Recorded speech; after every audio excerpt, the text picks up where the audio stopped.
Keep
a fire burning red in a Georgia representing if it comes hard here. You know.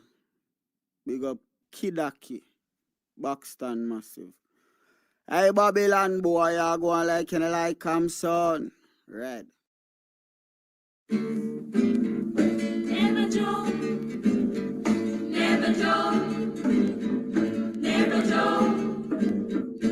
Oh, money never, money never, money never, money never, money never, money. I know what you conniving, money, money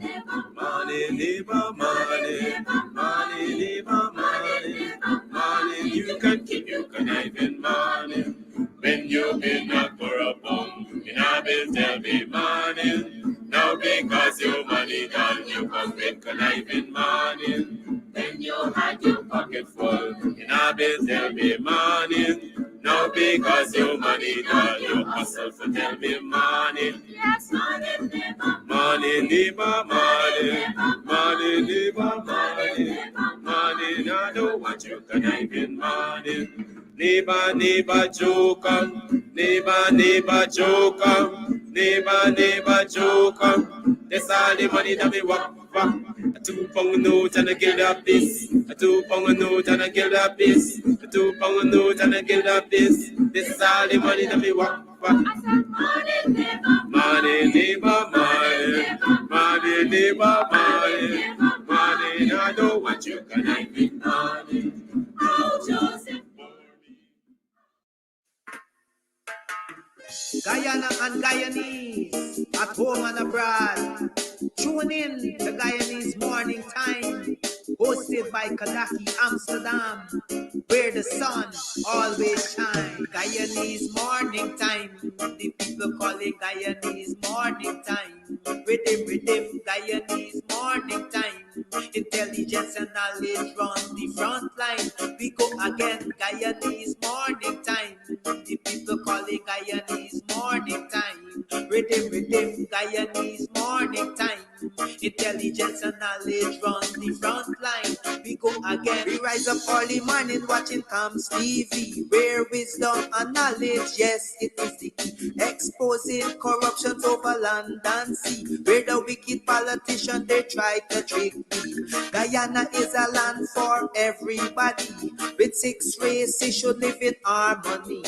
Is one set of people getting aisle money. Is one set of people doing the thievery. Beep. Guyanese Morning Time.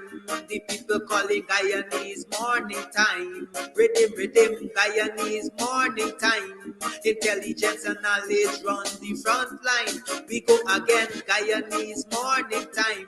The people calling Guyanese Morning Time. Rhythm, Guyanese Morning Time. Intelligence and knowledge run the front line. We go again. This is a program that you all can see, sharing your views and your integrity. Like it, comment and share it all around. Pass it to your neighbor, safe and sound. A sad situation going on in this town. The voice of the people is getting trampled down. Out of the mouths of babes and sucklings, which has ordained me to sing. I sing Guyanese Morning Time. The people call it Guyanese Morning Time. Rhythm, Guyanese Morning Time. Intelligence and knowledge run the front line. We go again, Guyanese Morning Time. The people calling Guyanese Morning Time. Rhythm, Guyanese Morning Time. Intelligence and knowledge run the front line. We go again, fooling the people. You're promoting evil. Stop lying to the people. You are a part of the cycle. Stop fooling people. You're promoting evil. Stop lying to the people. You are a part of the cycle. I say Guyanese Morning Time. The people calling Guyanese Morning Time. Rhythm, Guyanese Morning Time. Intelligence and knowledge run the front line. We go again, Guyanese Morning Time. The people calling Guyanese Morning Time. Rhythm, Guyanese Morning Time. Intelligence and knowledge run the front line. We go again. We got Breakford, Bork and Mark Benchcop. David Hines and Kadaki Amsterdam. Sherrod Duncan, Nigel London. Normal Brown and Gavin Matthews. Big up Paslow, Port People Governor. Simona Brooms, Robin Simpson. Hampton Green and Winston Jordan. And yes, we can go right on and on. Guyanese Morning Time. The people calling Guyanese Morning Time. Rhythm, Guyanese Morning Time.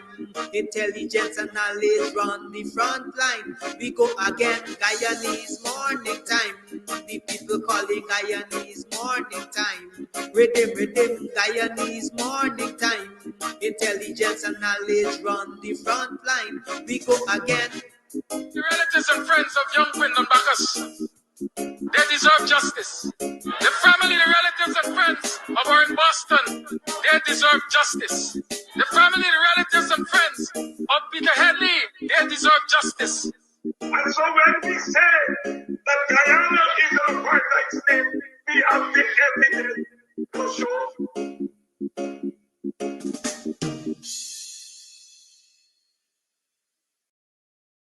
All right, so today we are here at Club Twilight up in Buxton, and we are here to talk about all that's going on up here. Trust me, if you are on the East Coast, you're in Buxton, you're in Tongue, you're looking for a place to get away to, this is the place. The Cutters, mwah. Listen, I'll be having some just now again. We'll talk about that. And then, of course, the ambience is beautiful, fully air conditioned. The decor is on point. The music's on point. Everything's on point. It's just me. I need some work. But everything else that belongs to this club here is on point. So if you want to find a nice little place where you can just drive out of town and have some drinks, have some food, you can call, you can order your stuff and just take it. You don't have to stay. Or if you want to stay here, that's what's up. And of course, they have special events for Valentine's. You can rent a hall. You can rent a hall, honey. You can rent a hall for weddings, for birthday parties, to have a bash. I hope he edits that out. But you know, whatever it is, this is definitely the place to be. So it's on Sideline Dam. You definitely want to ensure that you check this place out. But it's on your to-do list. All right, on your to-do list. This is definitely the place to check out, you know, a really cool, chill spot here in Buxton. I like this. This is, Buxton needed this. We needed this. I needed this. You definitely needed too. Thank you. Hey, Buxton, Guyana, this is your reminder. Friday Night Laughs is coming to Club Twilight on September 27th. Yes, this Friday at Club Twilight, Sideline Dam, Buxton. We bring in the kings of late night comedy, Chow Pow and Jumbie Jones. Come out. Remember, wear your pampers and no false teeth allowed. I tell you, you're going to laugh till your admission, easy like peasy. $500. Doors open at 7 o'clock. Comes out your son. You burn this wine when I want you shine. The tree of life, them I want you climb, cause them heart no kind. Comes, I say them heart no kind. Buxton Massive, Kidaki, Red Hat. All right, so today we are here at Club Twilight up in Buxton, and we are here to talk about all that's going on up here. Trust me, if you are on the East Coast, you're in Buxton, you're in Tongue, you're looking for a place to get away to, this is the place. The Cutters, mwah. Listen, I'll be having some just now again. We'll talk about that. And then, of course, the ambience is beautiful, fully air conditioned. The decor is on point. The music's on point. Everything's on point. It's just me. I need some work. But everything else that belongs to this club here is on point. So if you want to find a nice little place where you can just drive out of town and have some drinks, have some food, you can call, you can order your stuff and just take it. You don't have to stay. Or if you want to stay here, that's what's up. And of course, they have special events for Valentine's. You can rent a hall. You can rent a hall, honey. You can rent a hall for weddings, for birthday parties, to have a bash. I hope he edits that out. But you know, whatever it is, this is definitely the place to be. So it's on Sideline Dam. You definitely want to ensure that you check this place out. But it's on your to-do list. All right, on your to-do list. This is definitely the place to check out, you know, a really cool, chill spot here in Buxton. I like this. This is, Buxton needed this. We needed this. I needed this. You definitely needed too. Thank you.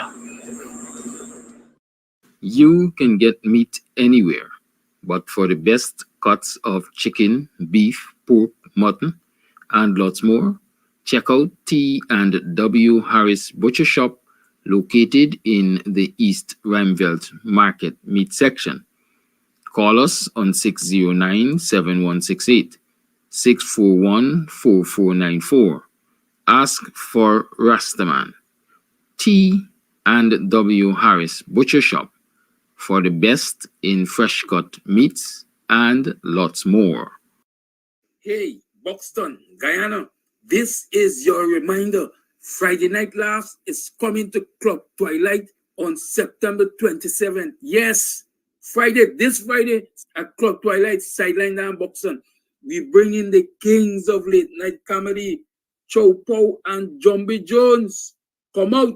Remember, wear your pampers and no false teeth allowed. I tell you, you're going to laugh till your admission, easy like peasy. $500. Doors open at 7 o'clock.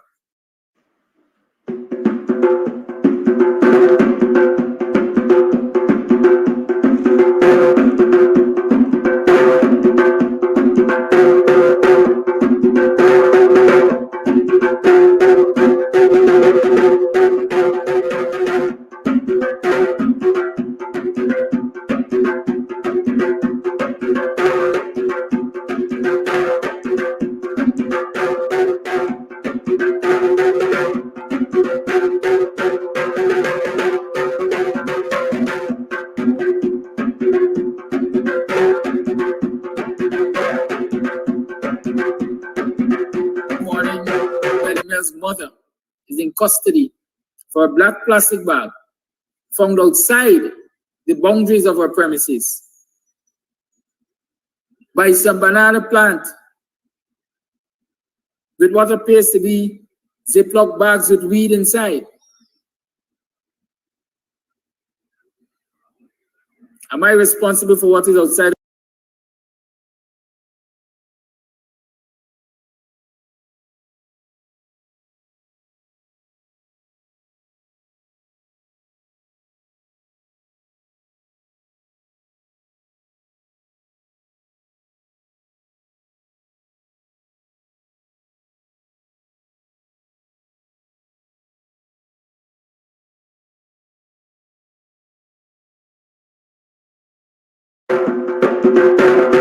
A black plastic bag from outside.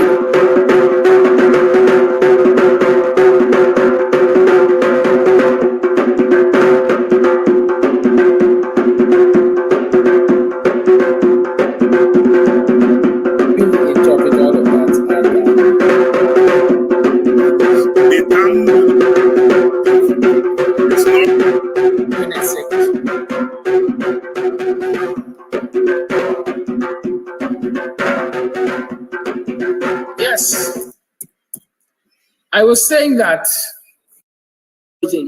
Pastor definitely encouraged us by his daily contributions to the program. That hey, at least one from the religious community has a temerity, the gumption, the God to speak from the bottom of his heart and say, well, hey, what the government is doing is wrong, it's wicked. And to encourage us that, you know,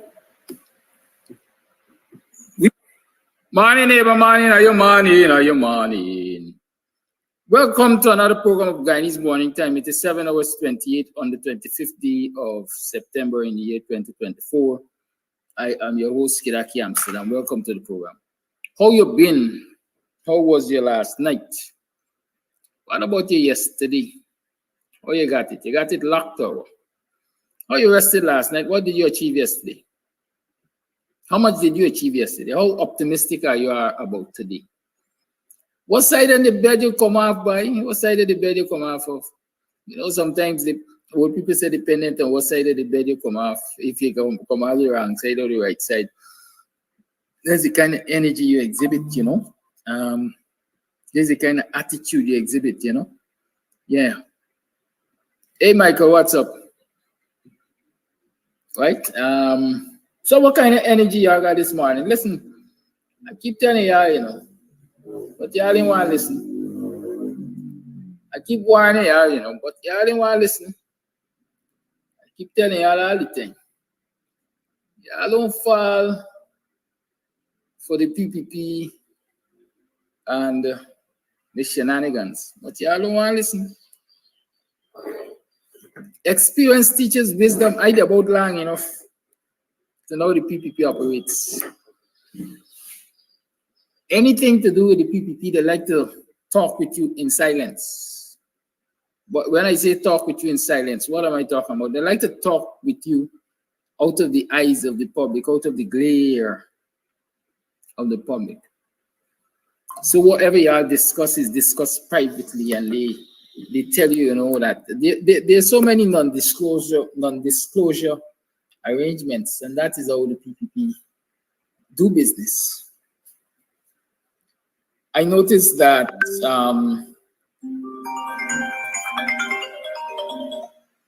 hello.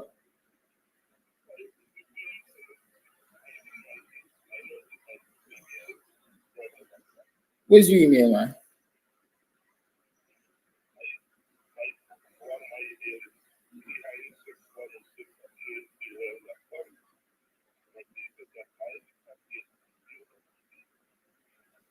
You ain't got the Gmail or email? Well, I sent it to the Gmail. I sure I sent it to the Gmail. I just know. I sent it 2 places though. Today.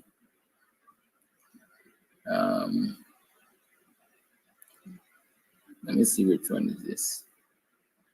All right, I sent it to Gmail.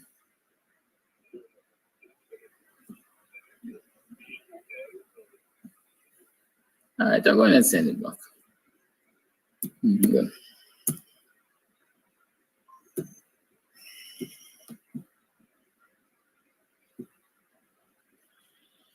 Yes, I was saying that the PPP likes when you can sit with them. Well, let me even change it and make it a broader statement. Politicians like when you sit with them in private and you have discussions, and they will give you all of the commitments, and then they renege on them. And that is why they like you to sit in private and have those discourses, so that they can renege. And if they renege, they can't be judged by the public, because the public can know what commitments they've made. It's you word versus the word, you know? And that is how the PPP operates. They always want you to come and sit. Come, let's sit and talk. And then when they decide that they've gotten you where they want you, then they do their thing. And you could cry to the heavens, and you don't get anywhere because the public wasn't privy to the arrangements that you made. It's like they got some men. I've always heard men know like women left them. Men, there's always one day opportunity to say they left the woman. Say if a woman left them, they're gonna beg she. They're gonna go down on their knee. They're gonna roll up like dog, and they're gonna beg she to come back. And when she comes back, then they're gonna take the opportunity and they're gonna left she. So they could say it's they left she. Yeah, I know that. I've heard that so many times. And that's how the PPP behaves. Why am I telling you all about that? I noticed Mr. Tom, Igor Thom, has returned to the Borough School of Arts as the director, because the vice president called him, not the permanent secretary, not the minister that disrespected him or aided and abetted him being disrespected, but the vice president called him, and so he has returned to the job. According to the Kaicho News article, he has returned even until a better replacement can be found. Something to that extent I read in the newspaper. Good. We'll have a more in-depth discussion on that, at least from my point of view, maybe on Friday or sometime. But it's Wednesday. Dr. Hines is in the house, so let's welcome him. Dr. Hines, welcome to the program. Good morning. How you been doing, buddy? All right. All right. It's good that you're doing all right, because the community is not doing all right. And when I say the community, I'm talking about the Black community, the African Guyanese community. We ain't doing all right. We taking blows, but them are throwing punches. I'm relying on you to tell me if you're really fighting back. You know, over the last several days, we've seen so many things happening. And the first one I want us to talk about seriously is what transpired at the Borough School of Art with a notable professional, a man, an accomplished artist and so on, who now heads the Boyle School of Art as the director. And that incident in the parking lot, where it is alleged that racial slurs were thrown at him.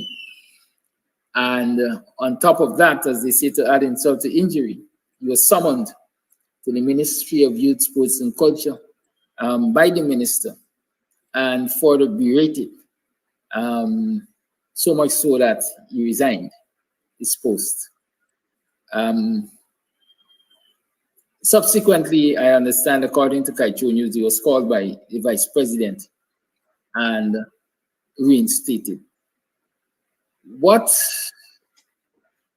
Looking at what happened last week or a few days prior to this announcement, this news from Kaicho, with that young man in Tushan, the consistent attack that he's coming under in relation to operating his business. Is the PPP and their surrogates, are they upping the ante against African Guyanese and their peaceful coexistence in this country? Yes and no. Yes, they're upping the ante. No, it's not about upping the ante. It's governing in the way that they are governed.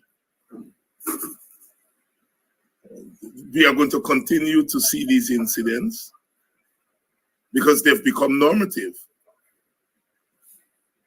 The PPP as a governance approach, and it is executing that, and these incidents are consequences of that approach. So we are going to continue to see these incidents.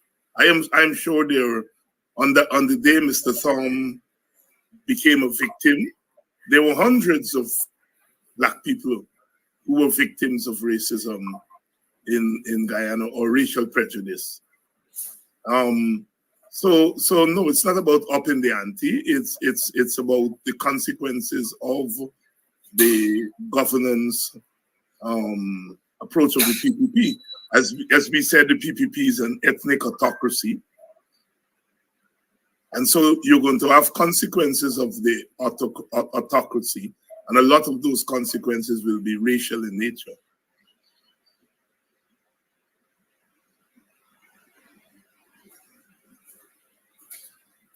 Previously, it would have appeared as though this level of disrespect and disregard was reserved for the ordinary African man in the society. A lot of people seem to believe that the quote-unquote middle-class African man, woman, to some extent was in a better place. But this attack, this recent incident involving Mr. Thom, has certainly, I would say, removed the veil from that.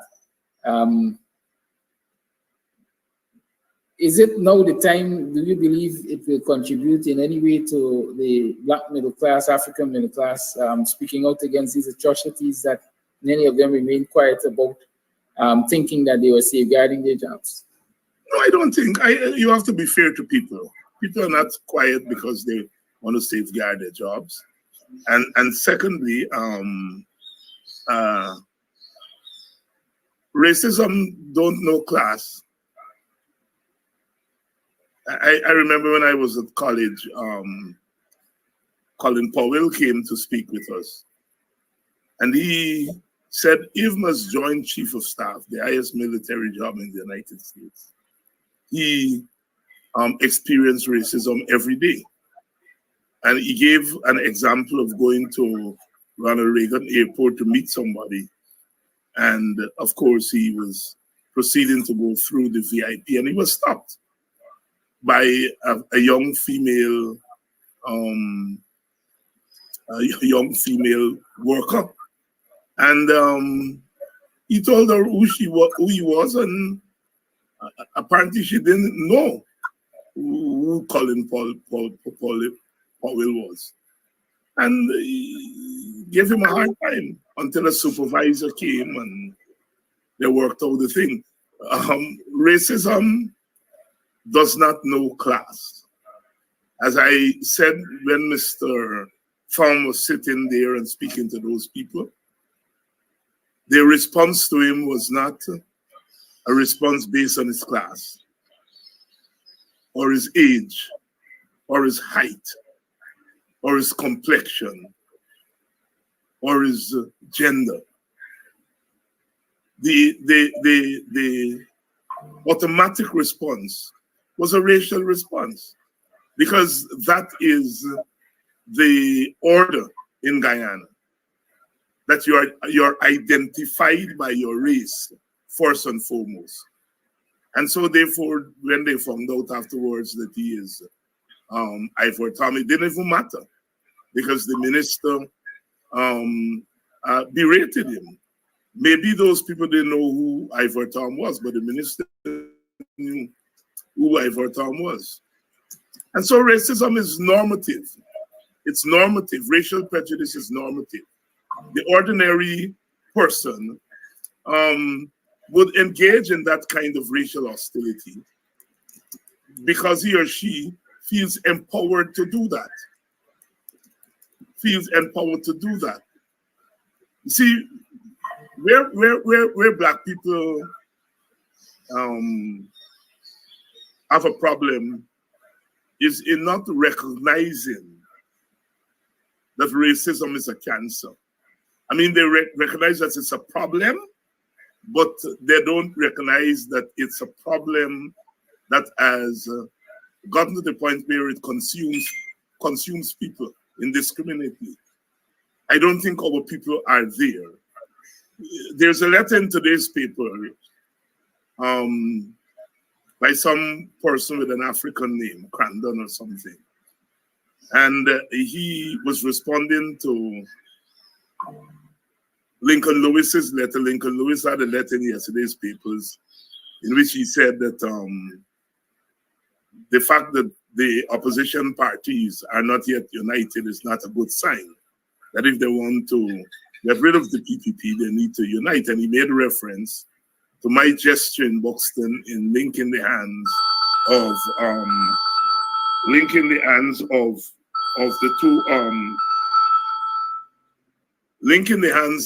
the two leaders while we were in Buxton. And he went on to say that, he went on to recount what I said and so on and so forth. And his issue was that my reference to Black people on the night of the 31st is the reason that there is not going to be any unity, because I'm offending people or something to that effect. I'm making that point to say that there are still Africans, as you're rightly saying, in Guyana who do not recognize that racism is abroad. The writer of the letter went on to talk about the PPP. You would never find a PPP leader referring to Indian people directly, which shows that person is not living in Guyana. You go to Babujan every year, and Indian people Indian leaders speak to their people as Indian. But the point he was making is that Black leaders should not speak to Black people as Black people. And that's the problem. Is it that that person doesn't live in Guyana, or that person is being disingenuous? No, that is what I meant when I said a person not living in Guyana. Right. That might very well be one of the mouthpieces of the PPP trying to. It is a mouthpiece of the PPP. But what I'm saying, but what I'm saying is that it's typical of African behavior. It's not just in Guyana, all over the world. Even when we recognize that we are victims of racism, we still find a way to get around it. And it's an example that our leaders set. Our political leaders do that. Our political leaders don't speak directly to race, and it trickled down into the ranks. If you one of the things that gets the Indianists crazy is that we speak directly to race, and it sends them crazy. We speak directly to race. Rafi Dev was on a program with Freddie Kissoon the other night. Well, it seems you're preempting me because I was waiting to get there. Yeah, and he went after me with a vengeance. And then he said, well, look, Nigel, you've been hanging out with people like me, and that's not good. But Nigel is a good Negro, He went to Lenora Estate, Lenora Market, and he's trying to get Indian votes, and what a good chap he is, and so on. And then they ask him at the end of the program, do you think that Nigel will get Indian votes? No, the PPP will win. Indian people will never forgive Nigel for saying 34 is the majority of 65. Now, Indian people, Black people, Amerindian people, who care, who remember anything about Nigel 34 to 65. But the point that Dev was making is that they want us to be good Negroes. They don't want us to speak directly to Black people. And when we be good Negroes, they dangle this thing in front of us about crossover votes. And it makes us become good Negroes. And that the problem with me is that I'm not a good Negro. On the same program, Ravi Dev had a lot to say about the quote-unquote Forbes Bonham era and the, distribution of resources. In short, he said that in the years of Forbes Bonham discriminated against Indo-Guyanese, oppressed Indo-Guyanese, had a lot of square pegs in wrong the world, utilizing the country's assets as if they were personal possessions. Apportioned a lot of resources to Black people, African Guyanese. But what was quote unquote striking for him is that by 1992, when they had that economic survey, I think African Guyanese and Indo-Guyanese were basically on par, or Indo-Guyanese were more financially empowered than African Guyanese. And that has to be, quote unquote, in my own terminology, the Black man's problem. How do you interpret all of that? And was he being factual? Well, I don't know whether he's being factual. What I do know is that he's advancing a thesis. He's advancing a thesis, and his thesis is that those of us today who were saying that African Guyanese are economically dispossessed, they don't have a share of the national wealth, and so forth. That the reason, he acknowledged that is true, but his thesis is that the reason for that is that African Guyanese are essentially not capable of accumulating wealth. That is his thesis. And to prove his thesis, he goes back to say Burnham transferred wealth from Indians to Africans in the 1960s and 70s.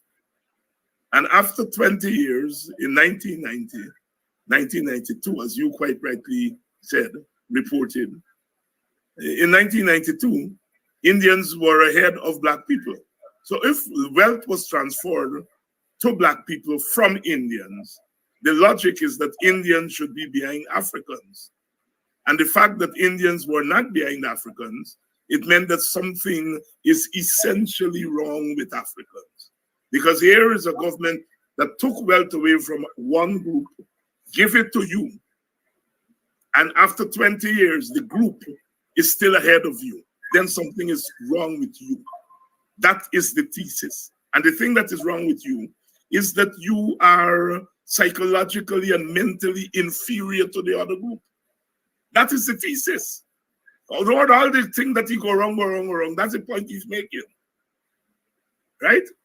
Now, first, you're waiting on him to give you the evidence. How many rice field? He went into rice, you know? How many rice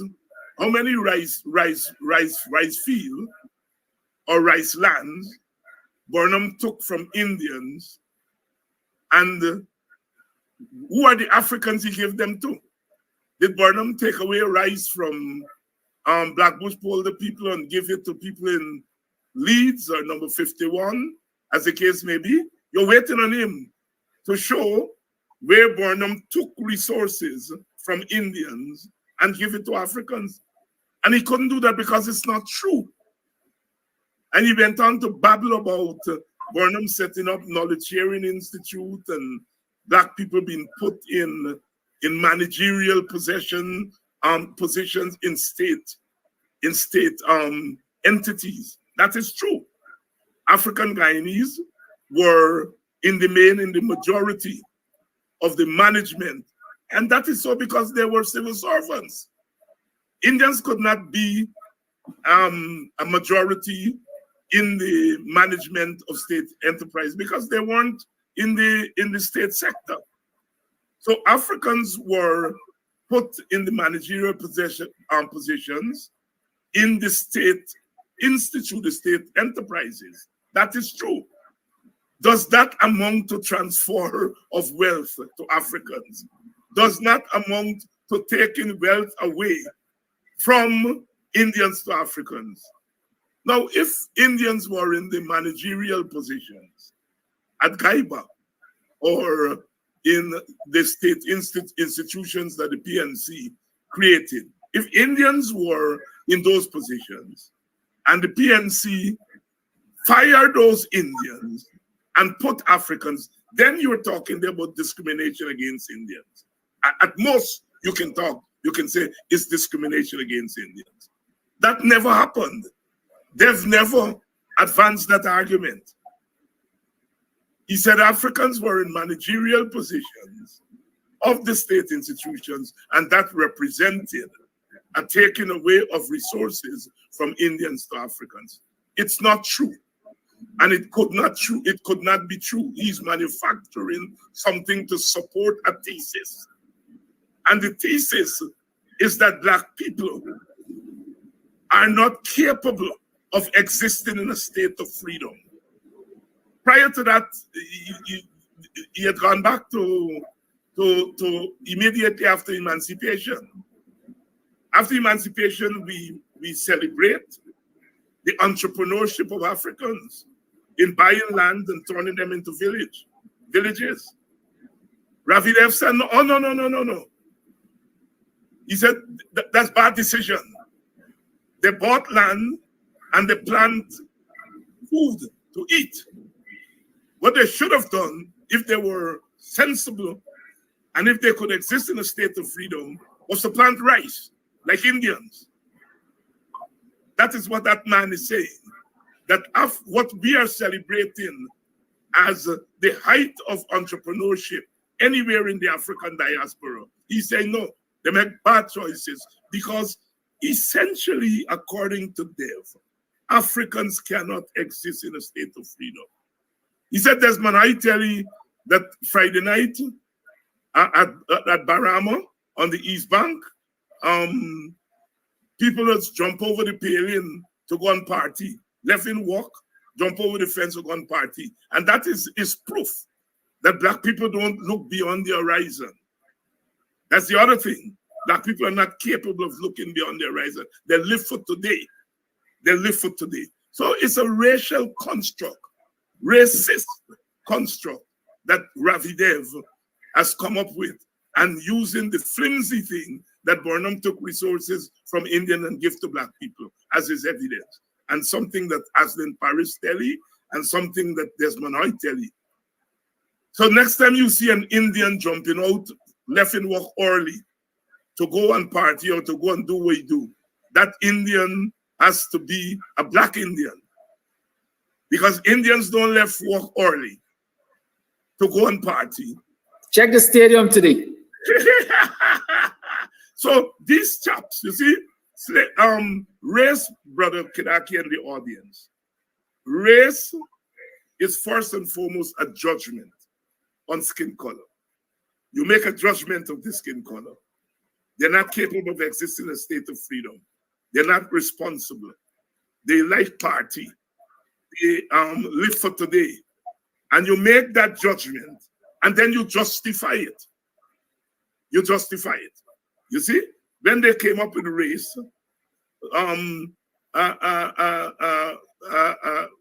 the United States writer of the Declaration of Independence called on science. He said, you know, Native Indians could be civilized, but he's not sure that Africans could be civilized.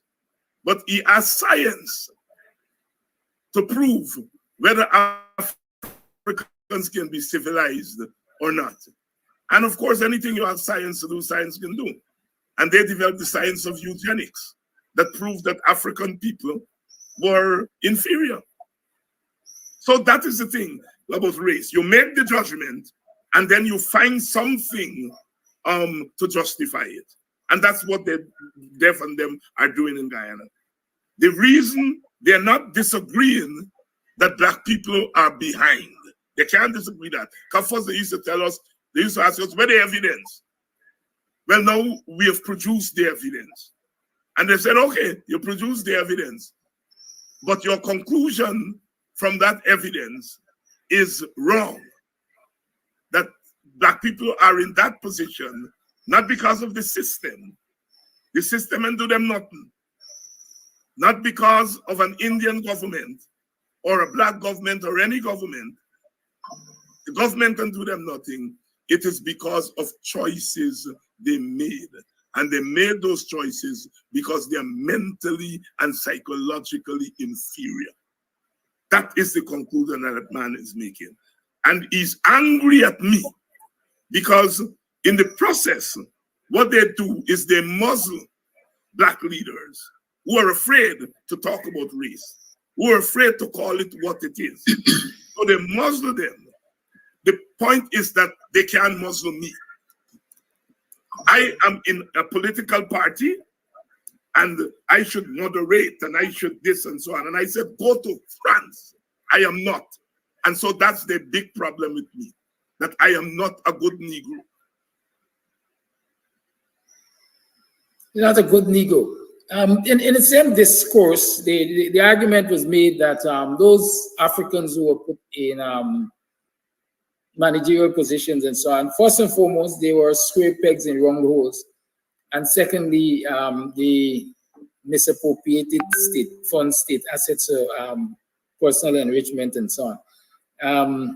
And all of that contributed to, I would say, the problems of Guyana.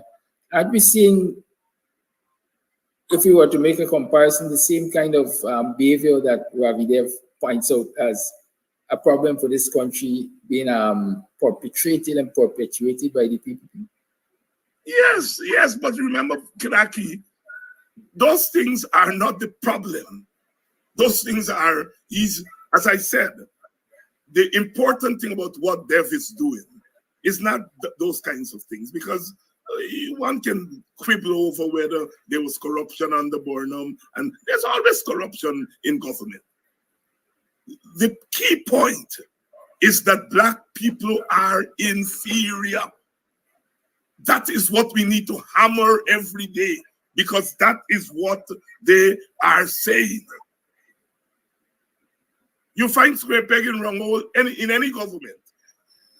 Any government. And if you focus on that, you then lose the larger point that the gentleman is making. Thank you. Let's turn now to Well, there are two things I want us to talk about. I will leave the ERC for last in terms of the ERC behavior, because a lot of those statements that Ravi would have made on his program, in my mind, are aimed at antagonizing the situation and creating a racist strife. And so the ERC should have a role to play there, just as they should have a role to play, they should have a role to play in dousing the flames over Tushen with that young man and his neighbor Gaichi or Prasad Gaichi Singh, whatever her name.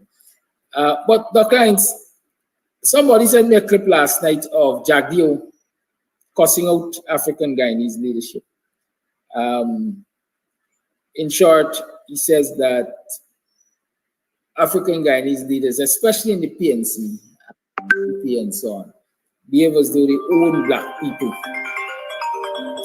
And so when black people, African Guyanese, associate with the PPP, we see it as a big betrayal, and we berate and those people, and we condemn them and so on and so forth.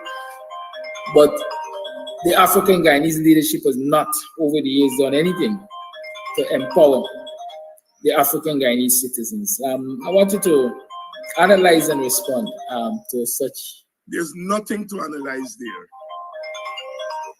There's something to respond to. He's a jackass. That's what he is. That's the only response to that. The fact that Jagdeo feel that if black people leaders never do anything for them, that's black people business. That's not e business.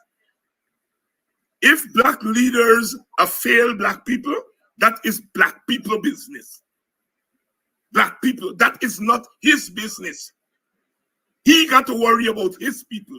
But the very fact that all of these people from Jagdeo to Dev and so on believe that they can tell black people who their leader should be is what the problem is. I dare not tell Indian people who their leader should be. I wouldn't take God out of my thoughts and do it. That is not my business. Whoever Indian people want to elect as their leader is their business. They have a right under the Constitution and a natural right to decide who their leaders should be. And if they feel the leaders should be Indian people or PPP leaders, then so be it. And if the PPP leaders fail them, they got to deal with the PPP leader. They're in the business. And black people business is not Jagdeo business. But the relationship between black people and their leaders is not Jagdeo business. It's like you in your house with your daddy and your mama, and you all get your problem, and the neighbor put in the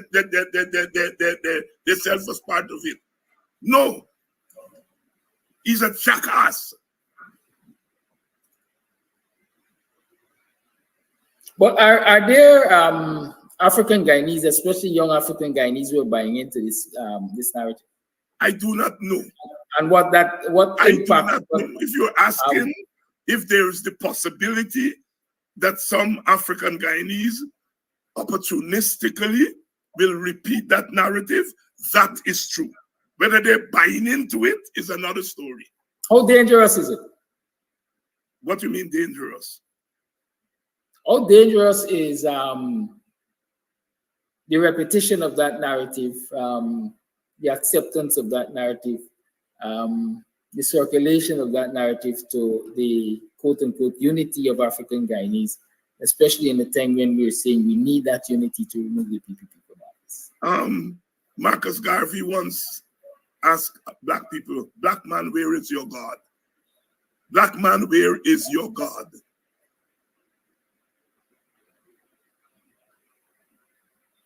If we are saying that the PPP narrative that black people are buying into it, then we are a failure as a leader, as leaders.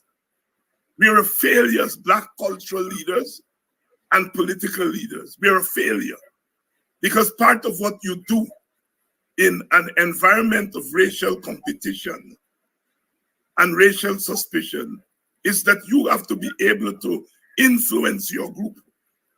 And if we are saying that the PPP narrative is catching on to black people, we are an abject failure. And I don't think we are. Again,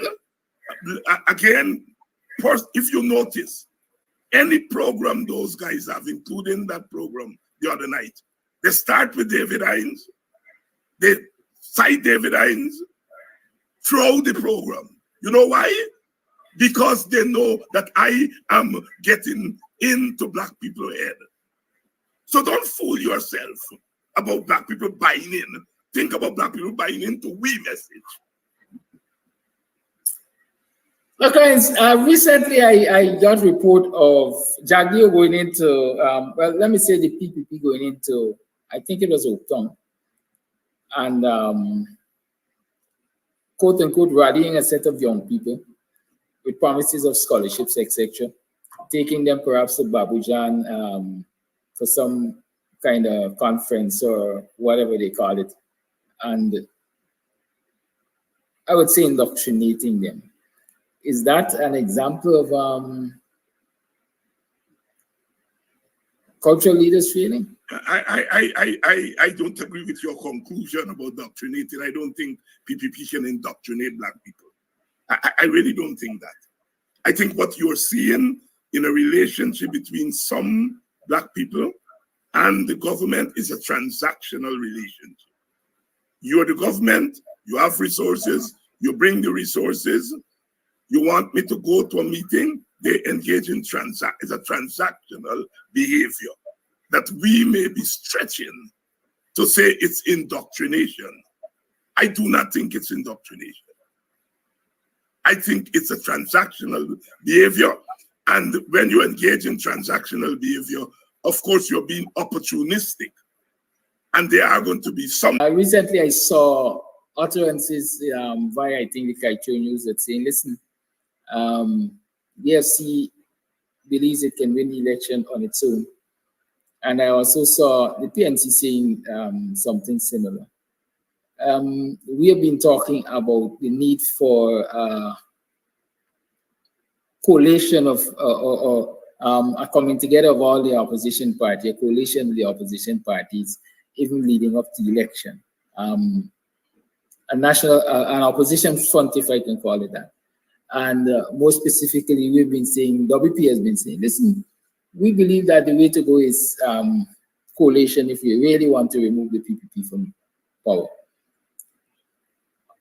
Those two utterances, those two statements from the AFC and the PNC, do they give hope that a coalition will take place? Do they indicate why it is so far there is no national or joint opposition front? Are you optimistic that that time will come when people will see a different light? Well, again, I think you may be a little bit guilty of stretching your conclusion. You ask if it gives hope. You can ask, does it take away hope?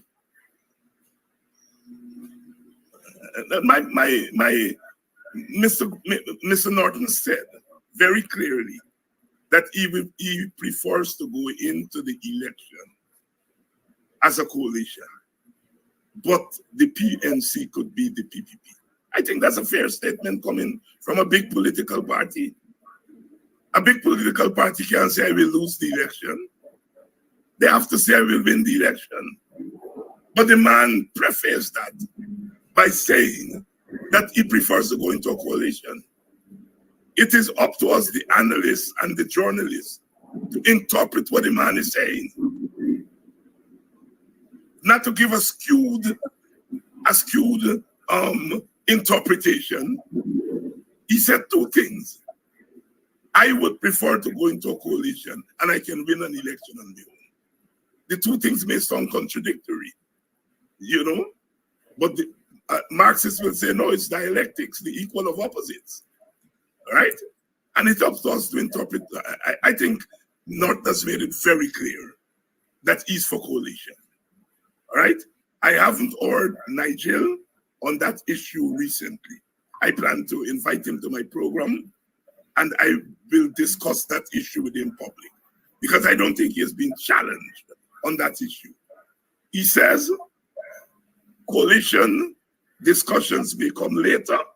For now, the AFC is rebuilding. Again, that is fair. He's saying two things. We are rebuilding our party. I ain't ready to talk about coalition yet. That is fair. If we are saying the time has come to talk about coalition, then let's ask him directly about coalition now. But I don't think we should stretch the reading of what's going on here. Thank you. So I did indicate that of this, the ERC, I want us to talk about the ERC and the role of the ERC in enabling the racists, the PPP foot soldiers, in terms of not even giving them a slap on the wrist when they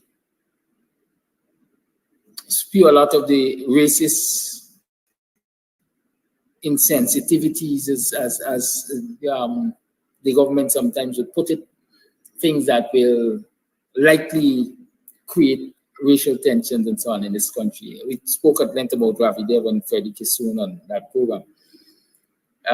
We know the young man over Tushen that is under constant attack from his neighbor, Guy Tree. So much so that the ERC visited, I think, Sunday last, and they took their fleet of vehicles to wash and so on, and they engaged them in discourses. From a video I saw late last night or early this morning, the young man was invited to ERC yesterday. And the sole purpose of them inviting him was to try to convince him that he should make a video, a social media post, to say to people to give Guyanese an easy time, because a lot of persons have been coming out criticizing her and so on for her vindictiveness. And he said he spent about 4 hours there with them trying to, get him to do this video. And even as he was considering in his mind how to save a soul, I think that's what he said, he went home back and he got a lawyer's letter from the very neighbor, accusing him of cyberbullying and other things, and he must apologize to her. The role of the ERC. We have had a history of an ERC commissioner spewing racist things. In that comment that I think Indo-Guyanese must mark Amanza Walton this year. I think you might remember when she made that comment. I think the comment was made on your program about intellectual laziness. We've seen the inaction of the ERC when it comes to all of the social media posts and so on, attacking African Guyanese and denigrating African Guyanese and so on. And now this. What really is the role of the ERC? Is it performing its function? I don't have my law book in front of me, but what I do know is this government has politicized all state institutions, from the ERC to the police, to the courts, to you name the institution. They have politicized those institutions. And everything that you described there about the ERC is exactly that. They've politicized the ERC. And finally, in Maburuma, we saw that video recently of the police walking into the church, arresting the keyboardist and the pastor. Because one, I think Mr. Baharadi, an allegedly known PPP supporter, complained to the EPA and the police of what he considers noise nuisance. According to the leadership of the church, the EPA went, they did their assessment, they determined that the sound system that was being used was way below the volume that will create noise nuisance. But here it is, the police chose to take that kind of action. Is this religious intolerance, or is it the PPP again doing what the PPP does in the name of its supporters? Have you, Mr. Amsterdam, ever heard of police going in a church? Any church, anywhere in Guyana, at any time in our recent history, where the police have gone into a church and said the church making too much noise? The answer is no. And the fact that the police now can go into a church just make noise. Since I was a boy growing up, church making noise. And the fact that the police feel now they can go into a church and arrest the people for making noise, it means that the right to free speech, which is religion is a right to free speech, is now compromised in ways that we have never known them in Guyana.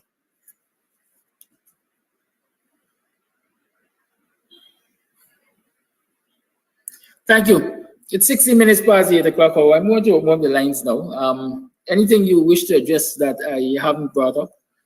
No, I just want to say that this series of events, I want to re-emphasize that.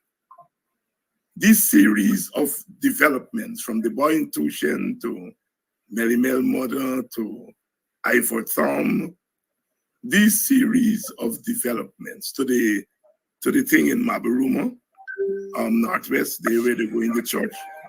All these things are not the causes of our problems. Okay.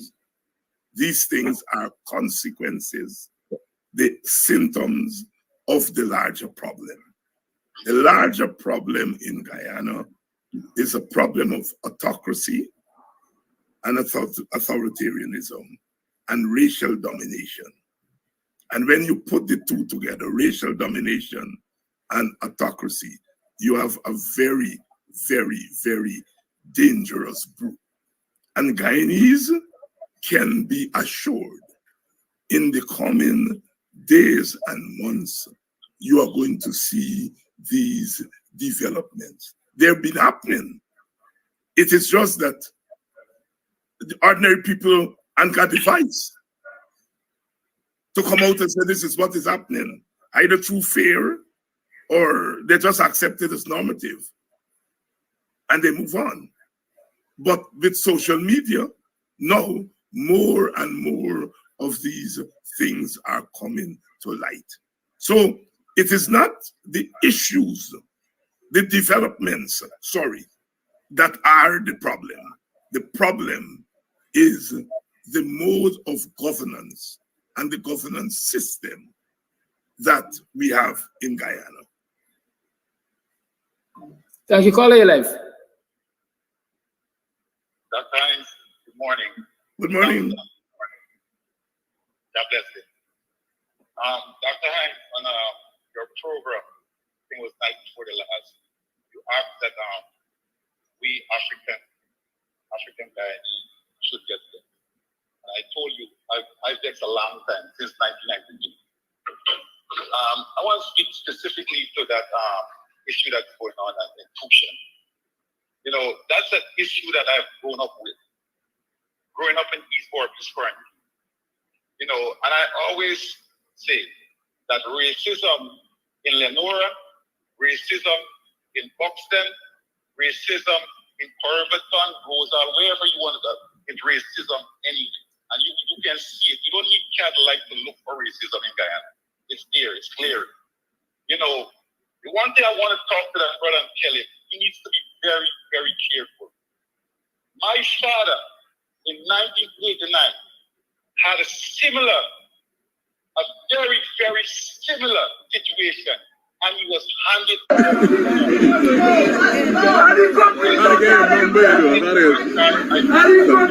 given a murder charge by black police officer for an Indian murder, which there's no way on earth, even if he was Jesus, he could not commit that murder. And I am saying that brother needs to be careful and we need to rally around that brother because I see where this is going. My father was given a murder charge, and I'm not afraid to call my father name. Albert Morgan was given a murder charge in 1989 for a murder that he could not have committed because of the similar circumstances that that guy is going through in Tusha. I am saying that we need to rally around and we need to get a lawyer to do something for that guy in Tusha because I've seen it happen personally. And believe me, anytime I see things like that, it traumatizes me. I can recognize it a mile away. We need to give that guy a voice. We need to give him strength. That's my comment. Thank you. Thank you for your call. Let me say I had the benefit of talking with Mr. Morgan about that particular incident. And from the facts presented, indeed, because even while he stayed locked up, I think, for more than a year, police were aware. Police were aware that when the murder took place, Mr. Morgan was nowhere close. He wasn't in the vicinity. And so, like the caller is saying, it is a charge that was handed to him. And I did say on last week's program that we have to, I don't want to say be scared for the young brother in Tushan, but we have to gather our forces and we have to let the world know that he is going to be defended and he's going to be protected. Because, as I said, he's a loner in the area there. He's surrounded by the kind of people who don't want to see him progress. Call it live. Yes, good morning to you and Mr. David and all my other black brothers and sisters in Guyana. Well. Let me say this before I go into what I wanted to say. Remember the words of Pastor, we're going to get there. And I will make it my duty to represent him every morning. We're going to get there. What is happening to one Guyana now? People going, the police going in charge and arrest what? No, not even in America. Police cannot do that. They got to wait until the church is over or when people come outside.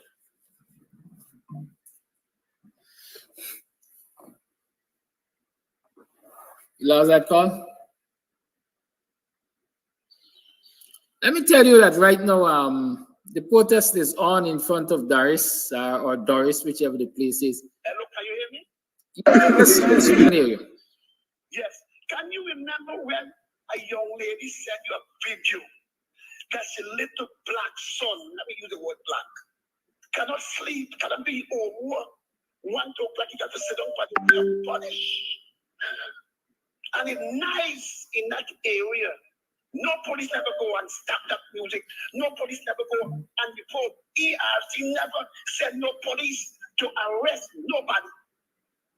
When Trafguard talk, ERC want to tell you, don't get Trafguard in the program, he reached out. But that brother that died, he represented me, said Trafguard is not racial. Why? Because Trafguard is not in Guyana doing no racial thing to no people. Trafguard is not imposed or encourage black people to do racial thing. That's why that brother represented me before he died. I will always call him name. That brother, I do hope Mr. Ryder Ford would step up and go and represent that brother wisely.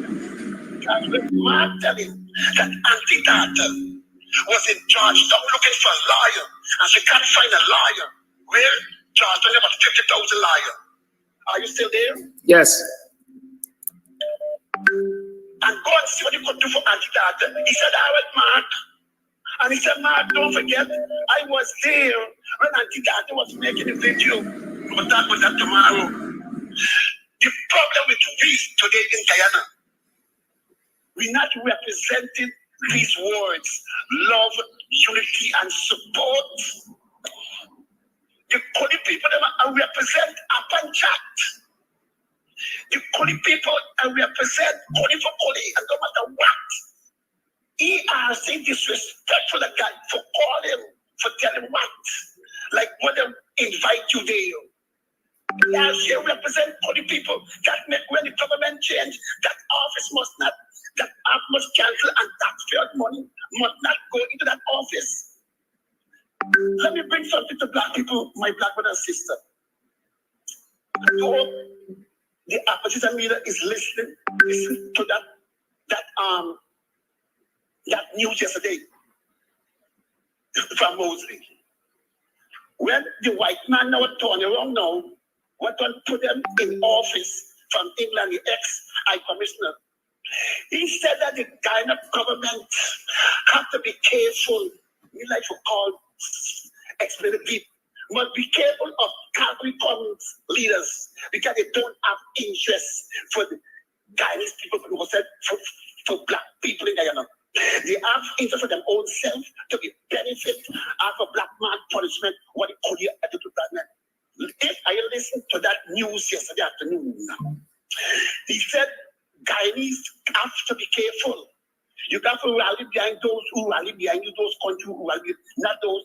And the CARICOM country and leaders, they are rally behind Kodiman and President. He said there's no already Guyana government structure that come and sit down with Venezuela president when they knew that the case is in the High Court there. Why they do that? It is time for we black people come together. We talk about our ancestor, and before we go, don't cut me off yet. Morning, neighbor, morning. Morning, neighbor, morning. How you morning? Welcome to another program of Guyanese Morning Time. I am your host, Kidaki Amsterdam. It is 7 hours 23 on the 26th day of September in the year 2024. Welcome to the program. How have you been? How was your last night? How are you doing this morning? Which side of the bed you get upon? What did you accomplish yesterday? What are your set goals for today? How is your family? I trust that everything is okay. I hope you had the kind of success you desired yesterday. I hope you set achievable goals, because goals are supposed to be smart. Right? We'll talk about that at some point in time. Smart, right? Smart goals. Good. I hope you've set smart goals for yourselves and you will work diligently to achieving them. It is Thursday morning. I know Mr. Jordan has a whole lot to offload on us this morning, so I really don't want to stand between myself and Mr. Jordan, between yourself and Mr. Jordan for much longer. Truth be told, I know because last week we didn't get to discuss much because of what was happening with the program, and this week I hope he is going to be able to, I don't know if he's going to become compound complex, but give you last week's information along with this week's information and let us have a fruitful program. Before I forget, let me inform you that Pastor Kurt Roberts will be buried on Tuesday. Yes, that's the most recent information I got. Pastor will be buried on Tuesday, I think at Sandy's funeral home, and then the rest of the information will eventually get to me. Good. And let me also remind you that tonight is karaoke, and tomorrow is the stand-up comedy show with Chow Pow and John B. Jones. Yes, I hope you can come down. Those of you who want to see the program via Zoom, I did say it will cost you $5 to see the program via Zoom. So if you have an interest, hit me up and so I can set it up and send you the necessary links. I'm asking you again to check the Cash App by sending $1. For the weekday, Cash App has not worked. I'm getting all kinds of reasons why it's not working, but I was told to keep checking. So if you can send me $1, somebody today, let's see if it will work. because I think it's easier to collect your payments for the show via Cash App. Of course, you can use Zelle, those of you who have Zelle. But I don't know. I have a preference to Cash App for some reason or other.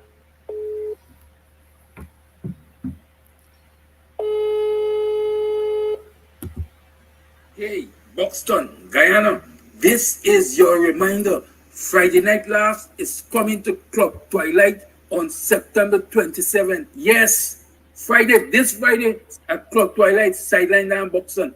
We bring in the kings of late night comedy, Chow Pow and Jumbie Jones. Come out. Remember, wear your pampers and no false teeth allowed. I tell you, you're going to laugh till you admission. Easy like peasy. $500. Doors open at 7 o'clock. And let me say thank you, because like I said this morning, I'm giving Mr. Jordan all the time to talk to you about all the things he wanted to talk about. Let me say thank you to those people who turned out and supported the protest yesterday in front of Waterfalls. I understand there were other people supporting your protest too, because from the reports, not very many people sat down to listen to Irfan Ali at the UN conference. But so they also protested. Keep the good work up. Mr. Jordan, good morning. How are you? Hi, Kadaki, good morning, man. I'm well.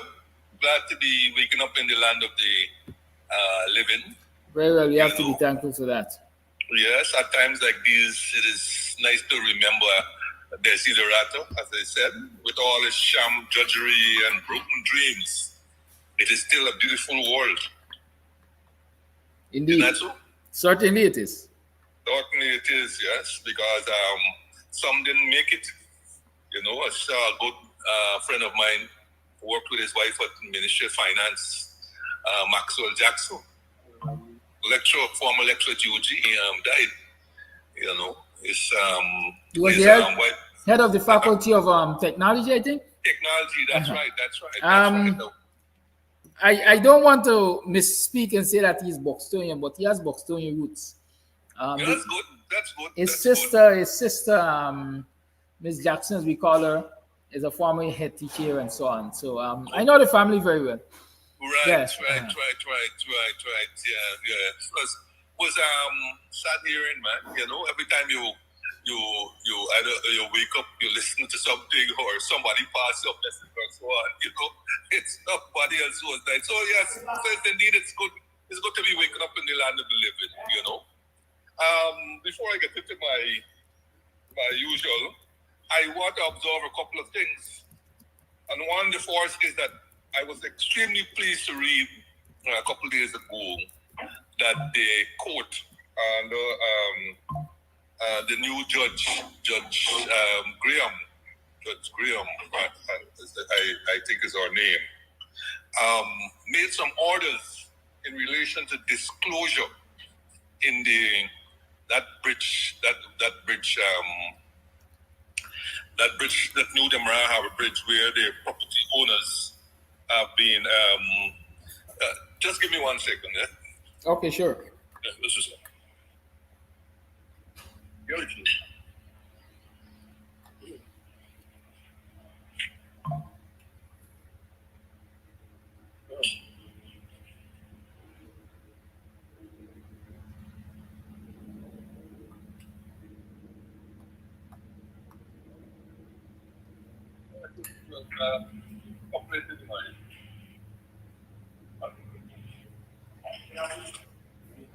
Yes, sorry, yeah. Yes, Mr. Jordan. Yes, Judge Graham made some certain orders that please me when it comes to transparency and openness, right? Because so much in this country, you know, is characterized by opaqueness, you know. And only a couple of weeks ago, I was talking that we engaged in a $2 billion US gas to shore project, and not a single document in relation to this project can be found in the public domain. And what is worse, monies are being appropriated every year, and Parliament is bereft of any document that would have given rise to an understanding of the project and the reason for the request and the subsequent submission. So the parliamentarians, particularly in the opposition, are being browbeaten, beaten, and cowed into voting yes for a project that they don't have one clue about, because no document on this project has been put into the public domain. All you get is the ministers and the high officials, what they are telling you. And, heaven forbid that we end up with a project like Skeldon, right? That's going to be 10 times worse than Skeldon, because Skeldon was 200 million US. This at the moment is 2 billion US and rising, so heaven forbid that we end up with that. So in that case with the bridge, where some of the property over there trying to acquire the people's property at values which, at least in the opinion of the landowners, are not consistent with market prices, and these people have taken the government to court. And in that case that is being heard by this particular judge, a couple of days ago, she made orders for disclosure of, among other things, the bridge contract. Yes, right? I saw it, Mr. Jordan, and I was quite pleased too. And I'm thinking in my head, it shows what can be achieved if people dare to go to court and ask for certain things. And I really want many more approaches to be made to the court for disclosure of these things that are not being disclosed. Yes, absolutely correct. Sometimes you throw up your hand and say, well, what's the sense going to court, or what's the sense doing this, or what's the sense making noise? What is the sense writing letters? Someone sent me yesterday some messages pertaining to civil service and so on, and I'm saying to myself, my Lord, if this person can put this thing into a letter and put it in the press. But, again, as I said, it's amazing, we keep bottling up and we're either afraid or for whatever reason don't want to make these public expressions. But back to that case, you also ordered all compensation agreements. Yes. The government made, right? Another victory, another big victory there. Big victory. Because we're going to see the discrimination. That's right. Fantastic. The government must come clean. And best of all, she ordered all environmental protection agency reports in relation to this project. Now that one was going to take the cake, because as far as I understand, not much of a report had been done for this bridge, but we waited to see. Because once these documents are put into the public domain, now we can scrutinize them, right? Now we can give them the level of scrutiny that wasn't given before. And I hope this victory will be the catalyst for others to, in other cases, to make these approaches and these requests.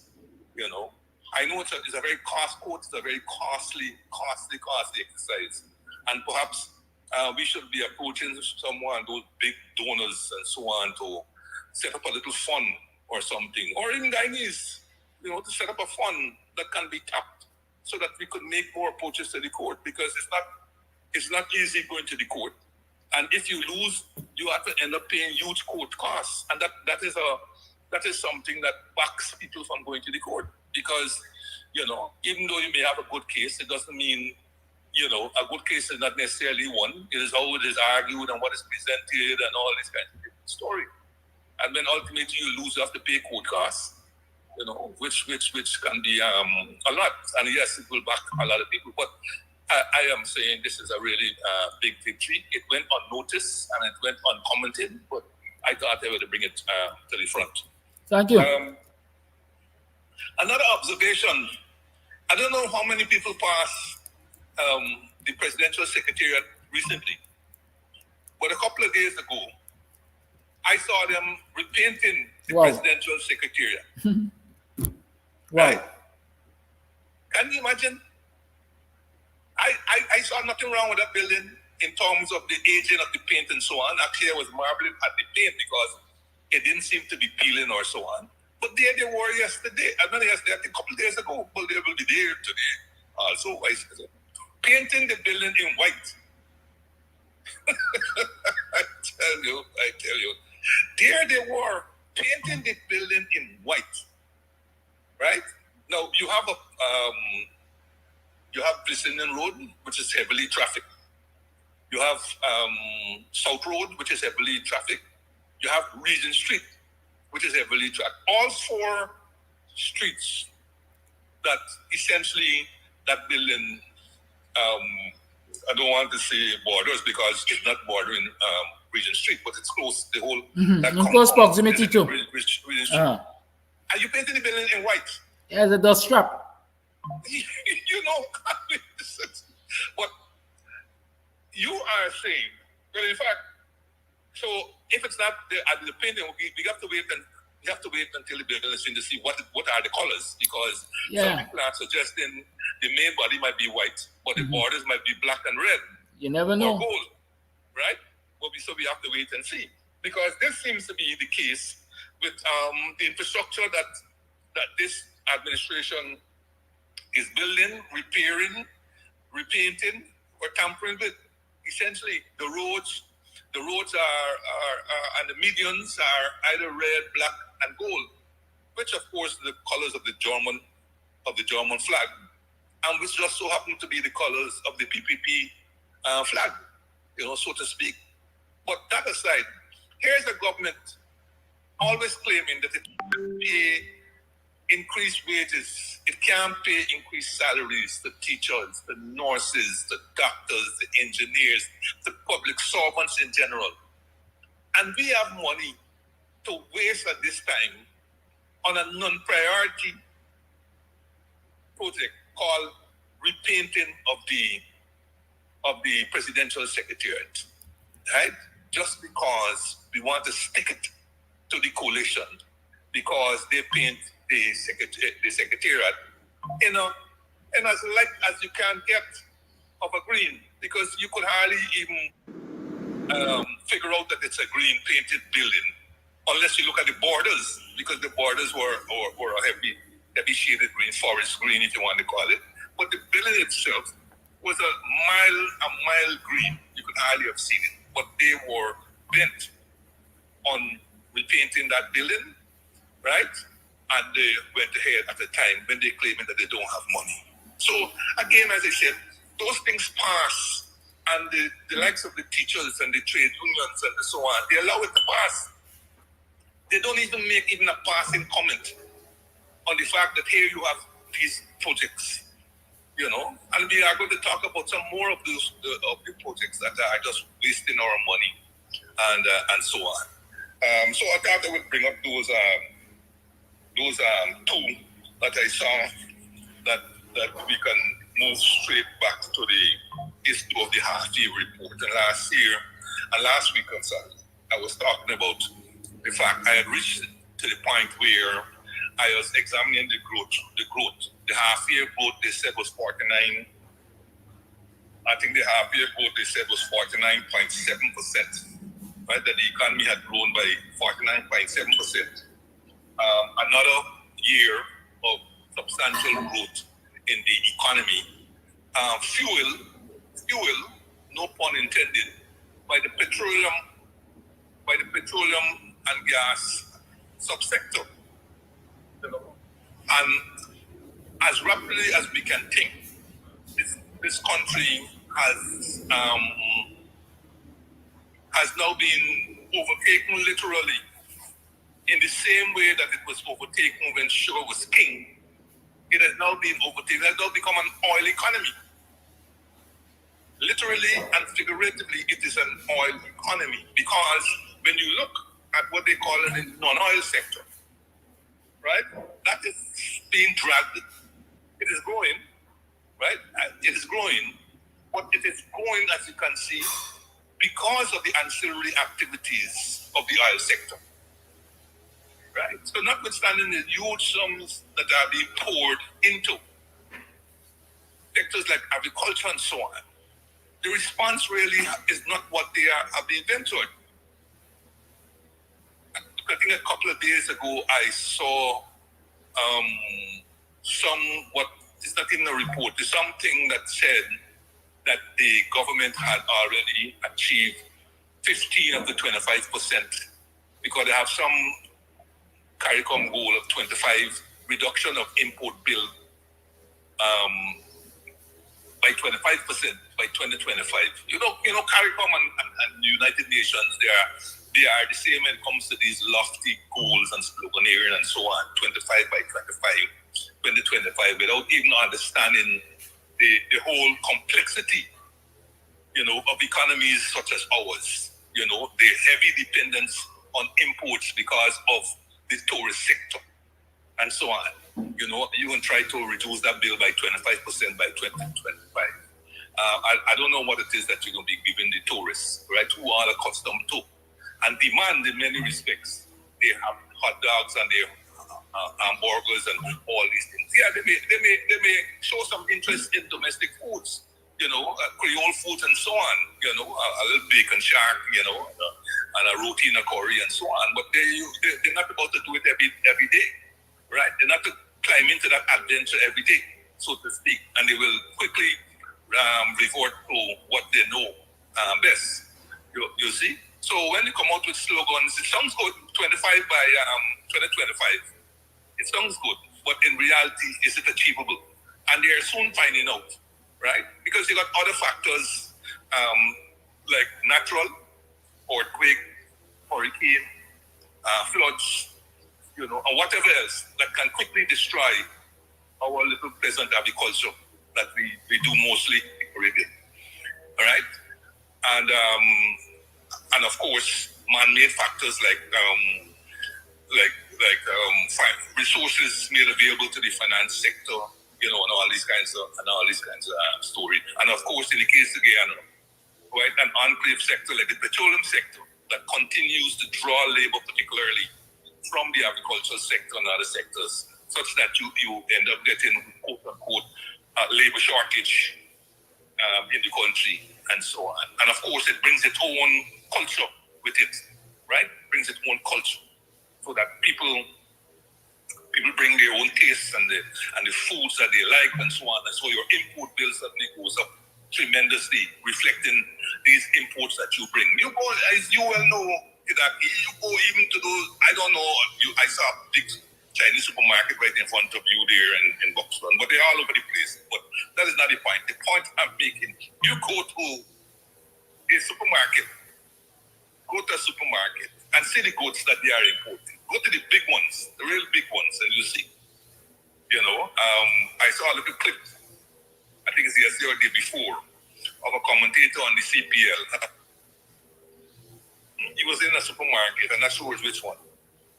And Nick, I think is the other commentator, was telling him,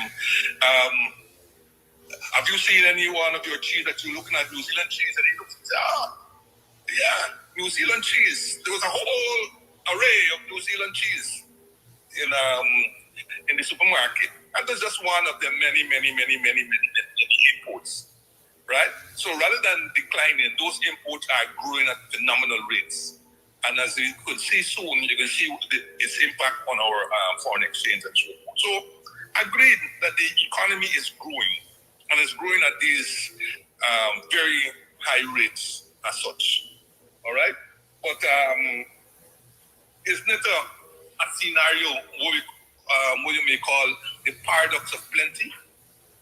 That you're having these Guyana is this high income country. In a short space of time, Guyana moved from what we call a HIPIC, low income developing country to now what's called a very high income country with per capita income that is in excess of 15,000 US. I will think somewhere close to 20,000 US. And in fact, I believe only the Bahamas and maybe Trinidad and Tobago may be higher than where Guyana is at the moment. So it made a phenomenal rise in per capita income, thus moving us out on purely the per capita income criterion, moving us out of the HIPIC low income status to now a very high income status. Well, Mr. Jordan, How dangerous is that especially when we know for a fact that this phenomenal growth that we're seeing is almost solely dependent on oil? What happens when the barrel bottom falls out? Well, it's extremely dangerous because, as I said, in the paradox of plenty, there's admission that we are growing at these phenomenal rates, right? You have 49.7% at the half year, and they are projecting another 42.6% by the end of the year for overall growth rate. So, and that will be again another since 2020, growing at these rates in excess of 30%. Okay, phenomenal, and one has to accept those are the kind of rates that we would have dreamed of back in the day of growing, right? And had been growing at those kinds of rates for at least, let's just say, a decade, even 15 years, we would have been well beyond being a natural middle income country, and it'll make a difference just now we're talking. But we're high income. We're high income. But at this, we're high income on the one hand, but at the same time, according to the UN figures, nearly 50% of our people are existing on less than US $5.50 a day. Right? US $5.50 a day will make that $1,500 a day. Can you imagine that? $1,500 a day. Nearly 50% of our population. They can't dispute those figures. Those figures are coming out of UN established agencies. Right? So you're growing at these massive rates, but then poverty, as a matter of fact, poverty has increased rather than decreased. That is the paradox of plenty that you have existed in this country. And it sends this business about per capita income alone for categorization of countries that has been criticized tremendously through the ages, and I don't need to rehash the question, but just to magnify it as it pertains to Guyana. Because if you ask the average person whether they are better off today than say 5 years ago, they will tell you no. By any metric that you put in place. You look at house rent. Last time we said, right? Even houses that you would have thumbed your nose at, right? Even houses that you would have thumbed your nose at, they are now going at exorbitant rental rates to build a house in Guyana, right? You're crowing about how much house lot you give out, but to build a house in Guyana is extremely expensive, extremely stressful, and extremely stressful to build a house in Guyana. So that is why you walk around, you go and see all this empty land. Yes, and then you hear it's allocated. It's been allocated to a house lot owner, but they can't build. And that's why you have all these hustles, new hustles that go on, where people get the house lot, and then they sell the house lot to other people, right? But of course, title can't pass because there's something that says that you have to hold the house lot for X number of years. So they will sell it, right? Get whatever money it is, and then they're on these house lots that are being sold cheaply by the government. You see these large houses going up, right? But in many cases, these arrangements, these rental arrangements cannot take place, and so you see those house lots growing bush. Growing large, the bush grew up all over the place on it. So you have that. You have people who are going to bed hungry. Many are going to bed hungry every day. You got large dropouts in school. The Right to the Child report came out and was presented yesterday. And while they're not giving while they're not making the report public until it is passed in the National Assembly, which, as an aside, I must say to you, I saw the general report being presented to the Speaker and the usual fanfare about the report. And again, the Right to the Child report, I think, presented yesterday to the Speaker. And none of these reports is made available to the public they said until it is presented in the National Assembly. Now the National Assembly comes out in comes back into session, or officially the leave ends October 10th, I think it is. So that's another maybe 2 weeks time. But it doesn't mean that they're going to have a parliament on October 10th. We don't know when next they're going to have a parliament. So these reports will be languishing down there, right? While you're waiting for them to be sent to report to the National Assembly. At the Auditor General's presentation, it is none other than the Speaker who claimed that the Constitution will have to be amended for the report to be immediately made public. So I will pose the question to the Speaker. Tell me which part of the Constitution says that this report has to be presented for the National Assembly before it's made public. Which part in that? You see, we make up these things as we go along. I know of no part of the Constitution that says this thing must be presented first to the National Assembly before it's made available to the public. None. But he says, he invokes the Constitution as to why the Auditor General's report can't be made public before it is laid in the National Assembly. So you put a quick one on the parliamentarians and the people. Huh? So you put a quick one on parliamentarians and the people.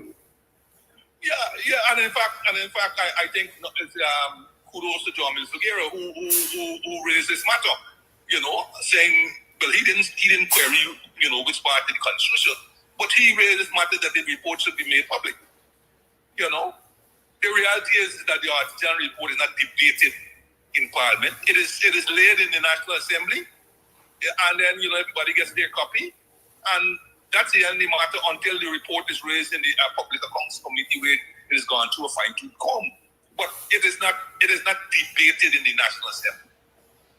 So why do we have to wait? Until this report until it's made national before you can actually see it. But that was an aside, and it's raised in the public again here. So when I was back to the rights of the child, in that rights of the child report, it talks about the large number of children who are dropping out of school, who are engaged in alcohol, drugs, and whatever else. The large number of them who now are being abused, and obviously abused because of the poverty state. The poverty state. So growing about growing 40 and 50% and so on, after you do that, ask yourself whether the people in the country, whether they who count, whether they are better off than they were 5 years ago, when they didn't have to face all these high prices, rising cost of living, low wages or diminished wages. Yes, low wages. We are nowhere near getting to even the median of wages in the Caribbean, even if you include Haiti in that set of observations to get to the median. We are nowhere near, and there seem to be no haste into getting some established what wages will be and so on. But let us leave that for the time being. But it needs to be raised that we cannot continue to be fixated on growth. It is necessary. Growth is necessary, and growth is a necessary part of development. You have to grow to be able to develop. But that is where we have not been fixated. We fixated on growth and the things that go into growth, but we're not fixated on the qualitative part of development. Growth can be considered to be the quantitative part of development. But to get development, you also have to have the qualitative part. And that is where it deals with people and their ability to enjoy that growth that you talk about. But so far, that is where we have failed. And of course, some things that are developing in the society are going to really cost this country. But that is again because we have done no work, no feasibility studies, no post studies as to how these things are going to affect our overall development. You have no immigration policy. So people are coming in here, you know, and of course those who are close to our borders, they are pouring in. So 10 years from now, you probably don't recognize the society that we had 10 years before now. Because those porous borders, we are making no attempt anyhow to secure our borders. We leave them as they are, you know. We're making no attempt to secure these borders. So our porous borders allowing large numbers of foreigners to come into our country. All right? Then again, our immigration policies and our border policies and so on, allowing persons who are not at the borders, right, to come in, right? And here you talk about the Asian countries where you're bringing in people to replace Guyanese as teachers and laborers and nurses and so on, right? And all of these at the same time pushing out, forcing out labor, Guyanese labor, and Guyanese potential laborers, right? Forcing them out. And you know, the paradox again, because every day you wake up, you hear how many training programs the government has been engaged in. Training X number of people, Y number of people. But you know what is also missing in this? Having trained those people, have they been able to secure jobs? Or have you trained them, given them a piece of paper called a certificate, and then send them off to pasture again? What impact has the training made to the labor force? Every day you wake up, some set of training here, there, and everywhere. You're training people at sessions at Marriott, you're training them at some school in Port Morant, you're training them at the GTI, you're training them all over the place. But there's no impact assessment. Where have these people, there's no trace of study. There's no impact assessment. And worst of all, you don't say how you have helped to get these people to secure jobs, having trained them. But sometimes you wonder whether these episodes of training that you put in the papers is not really to mask the realities that we are facing at the school level. Where, sorry, go ahead. I didn't say anything. Go ahead. I didn't say anything. Oh, okay. Right. Sometimes you want to wonder whether these episodes of training are not designed to mask the reality that is the numbers of people who are failing to matriculate from the school system. You know, a couple of weeks ago, there was a flurry of interventions to improve the maths grade, right? Like I said the last time, I don't see the same interventions to improve the English grade. But there were these flurries of interventions to improve the maths grade, right? Which is a short-term thing. I don't know if maths passes next year is 50%, whether we're going to be crowing that the interventions have worked. Again, these are surface. We tap the surface, right? We just want to scrape the surface rather than going down deep to understand the underlying problems. Okay? I don't know whether we are afraid to understand the underlying problems or whether we are afraid to dig deep because we are afraid of what we may find there. But the long and short is if we don't, and we just scraping the top, right? We're just scraping off the top and replacing it with another top. That has shown that may work for a short while. It may, but ultimately, right? So that may work for a short time. You may get your 50% uptake in maths next year. But a year or two thereafter, you're back to the same story and you're going to be spending more and more money, wasting more and more money, right? Chasing these illusions, because you don't want to dig to the source of the problem. All right. So this about 9% half-year growth, it will continue. In fact, based on the fact that they are going to be bringing in a FPSO or bringing on bringing in a new FPSO until 2030. Ultimately, when we start producing 1 billion barrels or 1.2 billion barrels per day, that suggests that growth in these phenomenal numbers will continue up to around 2030 or thereabout. And then maybe begin to taper off if there's no new FPSOs that are brought in. It will begin to taper off. So you can expect these large growths, and you will be like a itinerant person at 5:30 on the seawall, gazing out at the horizon, just thinking either what could be or what is beyond that horizon. That's what's going to happen.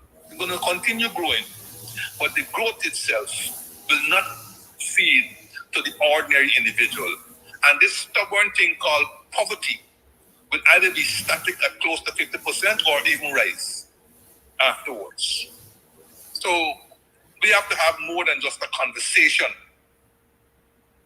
as to why this so-called growth is not filtering to the average person, why we still steeped in such poverty, why there had not been a dent in poverty, notwithstanding the huge sums of money that are now available to the government. And that national and it has to be a national conversation, because we can't have this scenario where every time a government change, you break down or you literally destroy almost everything and then start to build back. I don't know where we can think that developing countries and countries such in Guyana can afford to be wasting that large number of resources, just like how we repainted. We repainted because green is not the color, so we got to repaint these buildings, which are national buildings. They are national buildings. We have to repaint them in our party colors. And as one person said, we were saved by the fact that we already got a red house in Kingston. Otherwise, the presidential secretariat would have been painted in red. Well, Red. Right? So we were saved by the red house in Kingston. Then we have this big issue about the inflation. That notwithstanding and we have raised this issue already here. Inflation and cost of living, essentially. All right. There was an attempt at not fudging the numbers itself, but fudging the analysis, because they tried to throw us off by saying that inflation was 1.6%. Right? Inflation was 1.6% if you talked about from December of last year to June of this year. They say it was 1.6, and I'm not going to take the figure yet, but it is 1%. But when we do from one point to the next point, which is June 2023 to June 2024, the inflation shoots up to 4%. Neither of these two figures have given confidence to a large number of people of varying backgrounds. I want to put it as likely as that. The inflation and the rate and its computation and everything else has come under tremendous scrutiny. From top people like Professor Dampat, I think he has been after this year, to very low people, man in the street, expressing their views, not necessarily in a structured manner, but we understand what they are talking about. When we listen to 94 editions of What the People Say, which is a Monday feature in the Starbuck news, we get from almost all of them that the cost of living is affecting them tremendously. And why? Because prices have risen sharply in almost every area. And when they get a little respite, it is as temporary as they come. Very small. They may go today and they see Bora is 6 bundles for 1,000, and by the time they go home and go back to buy, it may go down to 4 bundles for 1,000, and so on. Just so by way of start understanding of this problem, but more fundamentally, because agricultural prices can go like that depending on weather and supply and all this kind of story. But more fundamental things like milk, right? Dried powder, milk and so on, cooking oil and so forth, right? The wide swings in prices within short possible time is difficult to comprehend, and I think the government now has run out of steam. They have run out of excuses of transportation, of international freight and all these kinds of things. And now they're concentrating on what they have done. What they have done to lessen the burden on the population. And they forever talking about removing excise taxes from gasoline and cash transfers every now and then and so forth. Without ultimately saying to the people, or without ultimately figuring out why it is that the cost of living remains stubbornly high. And again, as I said, if you continue to scratch the surface, right? You ever walk in quicksand, Kidaki? Yes, sir. Good. And you ever look back? Hey. What do you see? In most cases, you don't see nothing. Right, because I follow back. Exactly. And that is what these people don't understand. They're scratching surface. And when you look back, it's full of back. That is why they tell you don't build houses in quicksand. Don't build anything in quicksand. Because it can disappear. You keep telling people about how you're giving cash transfer and how weight has gone up by $90 billion over 4 years. I don't know. I just repeated. I checked these figures. How weight has gone up by $90 billion and how you remove excise tax and all these kinds of things you do. And cost of living remains stubbornly high. So you've got to ask yourself what it is. We're doing all these things and cost of living is still high. So what it is that we are not doing? That is what they have to ask themselves. What it is that you're not doing. All these measures that you claim that you put in, and they're not working. All these measures that you claim you put in, and people going without meals per day. So that is the question you have to ask. Because when you look around and you check, the people who are benefiting is a certain kind of business class, laissez-faire business class that you got. Because your systems are set up and your systems are designed to enrich these classes, whether you have done so directly or indirectly. Let me tell you one of the most foolish comments I see being made by these policymakers. They come at their ever so often meetings or press conference or whatever, and say, well, no, we can't go down Burnham thing. We can't put in price controls, right? For PNC and so on. Prices are determined by the market. That's what prices are determined by the market. Now wait a minute, which market they're talking about? A market in Guyana? Mm-hmm. We have done this on many of our discussions on on camps before. And again, I don't want to go, but in passing, I must mention it. Which market you talking about in here? I have repeatedly claimed, repeatedly said, if you remove an indirect tax, like say the VAT, or an excise tax, as you did maybe on, say, gasoline, and you don't have a way, whether through contractual arrangements with the suppliers or the wholesalers or so on,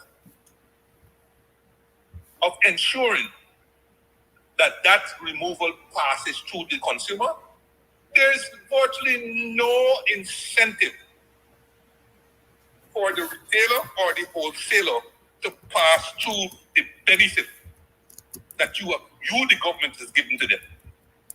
None whatsoever. And I made a typical example of, say, gasoline. The government owns several gas stations on the Guy Oil. The government imports fuel through Guy Oil.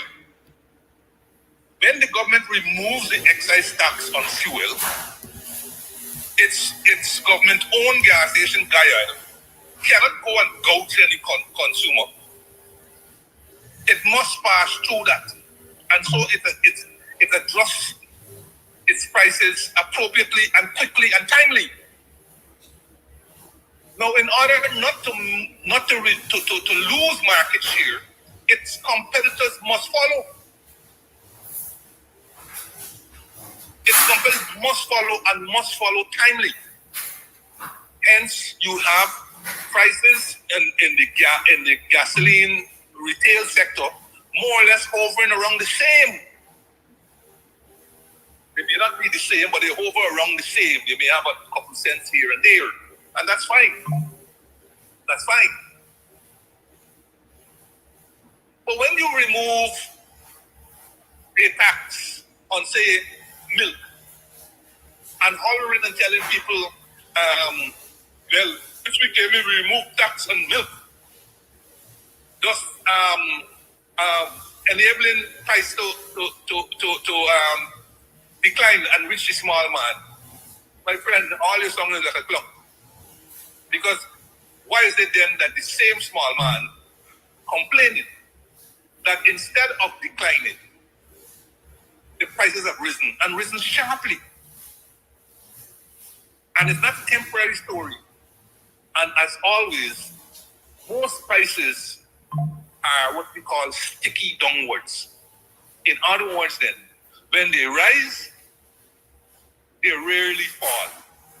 And when they fall, if they do, they don't fall to where they were before.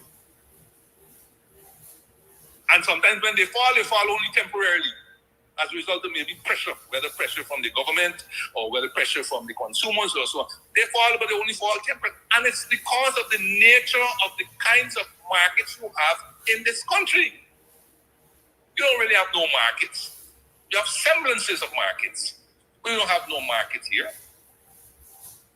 You have generally what you call markets here. In Guyana, you could see, for example, one bank is offering you, let us say, 2% on your savings accounts. Another bank within a couple of feet may be offering 3%. Do you see people go and running and taking out their monies from that bank and going over to that bank? But I have seen in my travels, for example, in the United States, where people may drive an extra mile to buy gas from a certain place because it's selling at a cent or 2 cents less than what others are selling it. That's market. That's market. But you can't tell me about market when I walk into every commercial bank and they have quoted rates for the US dollar. And when you go up and say, can you sell me 100 US or 1,000 US? They say we don't have foreign currency. Since when is the market? Since when do you have a price, but you don't have supply? Since when you have a price and it has been determined without a supply? After all, the market says you have demanders and you have suppliers and you have a price. But you check, haven't you had that before, Kidaki? Have you walked in the bank and tried to buy a little money when you're going for your little vacation? No, but I've always paid attention to the rates. I would like to see people walk into a bank today, anybody, and ask them to buy 500 US at the rate that they have on the board and see if they can get it. Whereas in every instance, they should be able to get it.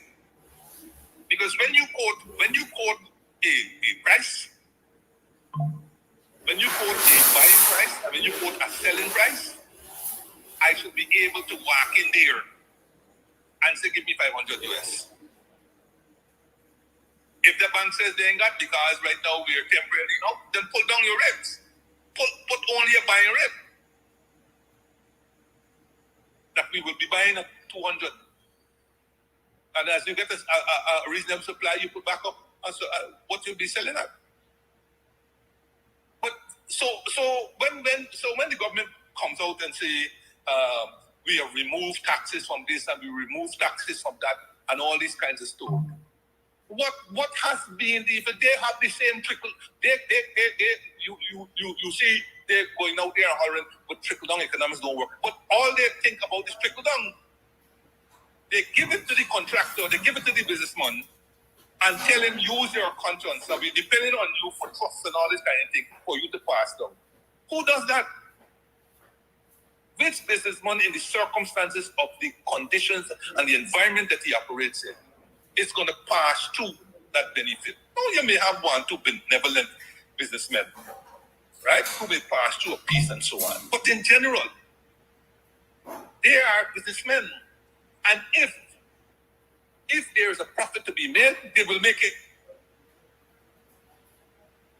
If there is a profit to be made, they will make it.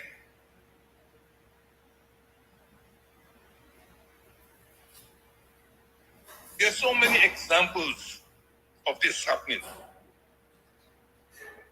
There's so many examples of this happening, so to speak. Right?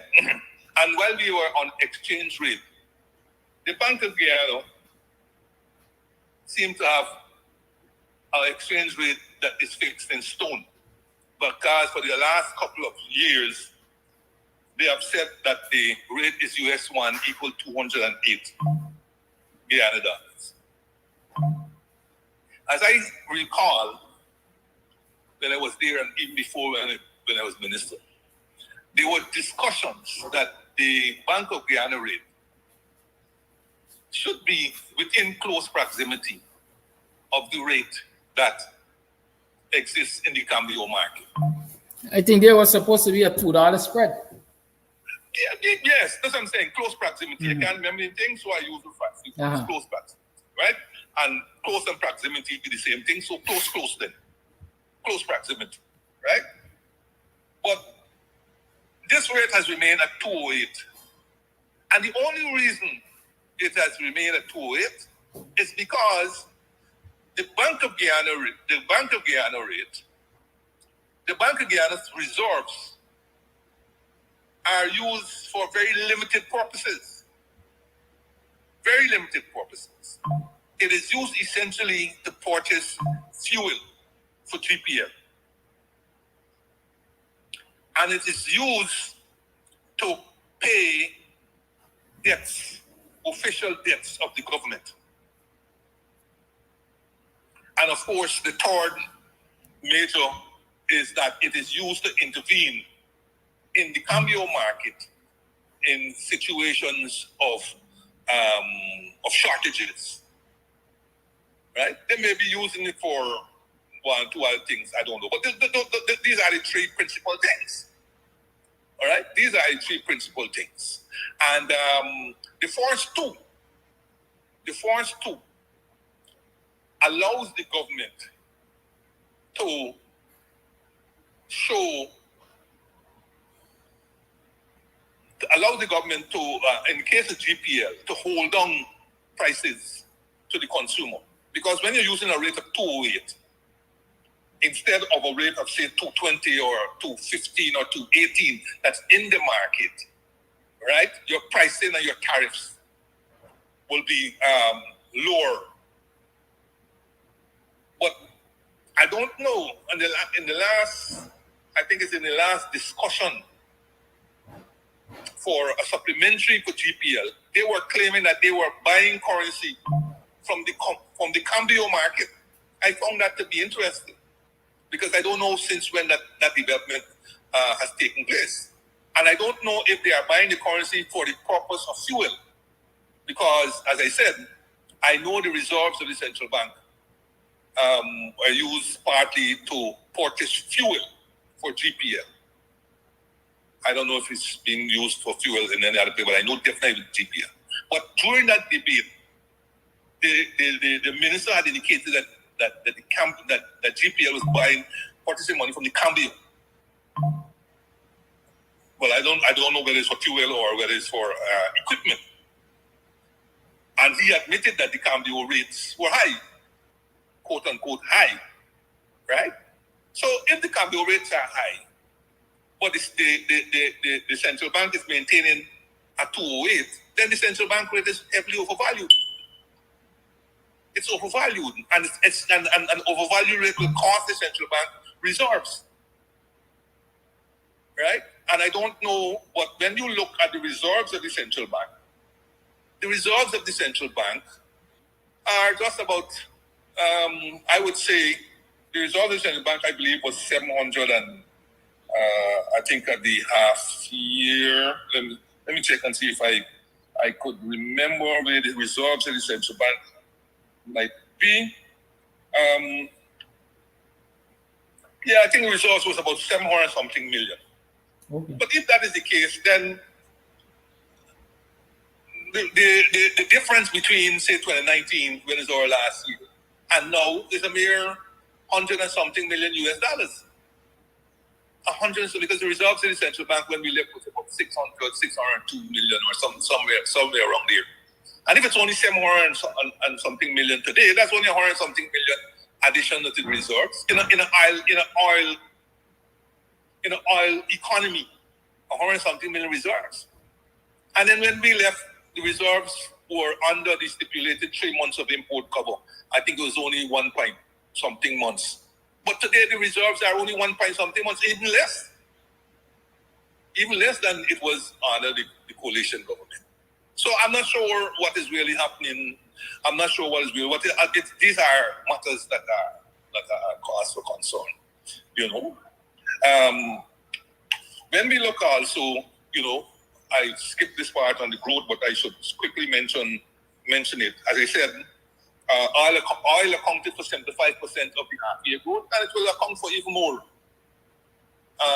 by the end of the year. And they said non-oil growth was 12.6% at the half-year, growing again 12.6% in non-oil growth. And as I indicated, non-oil growth is being pushed.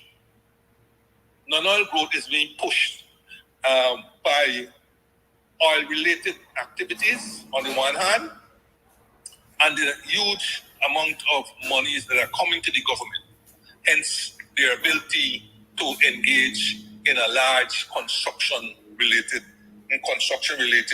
activities. And in fact,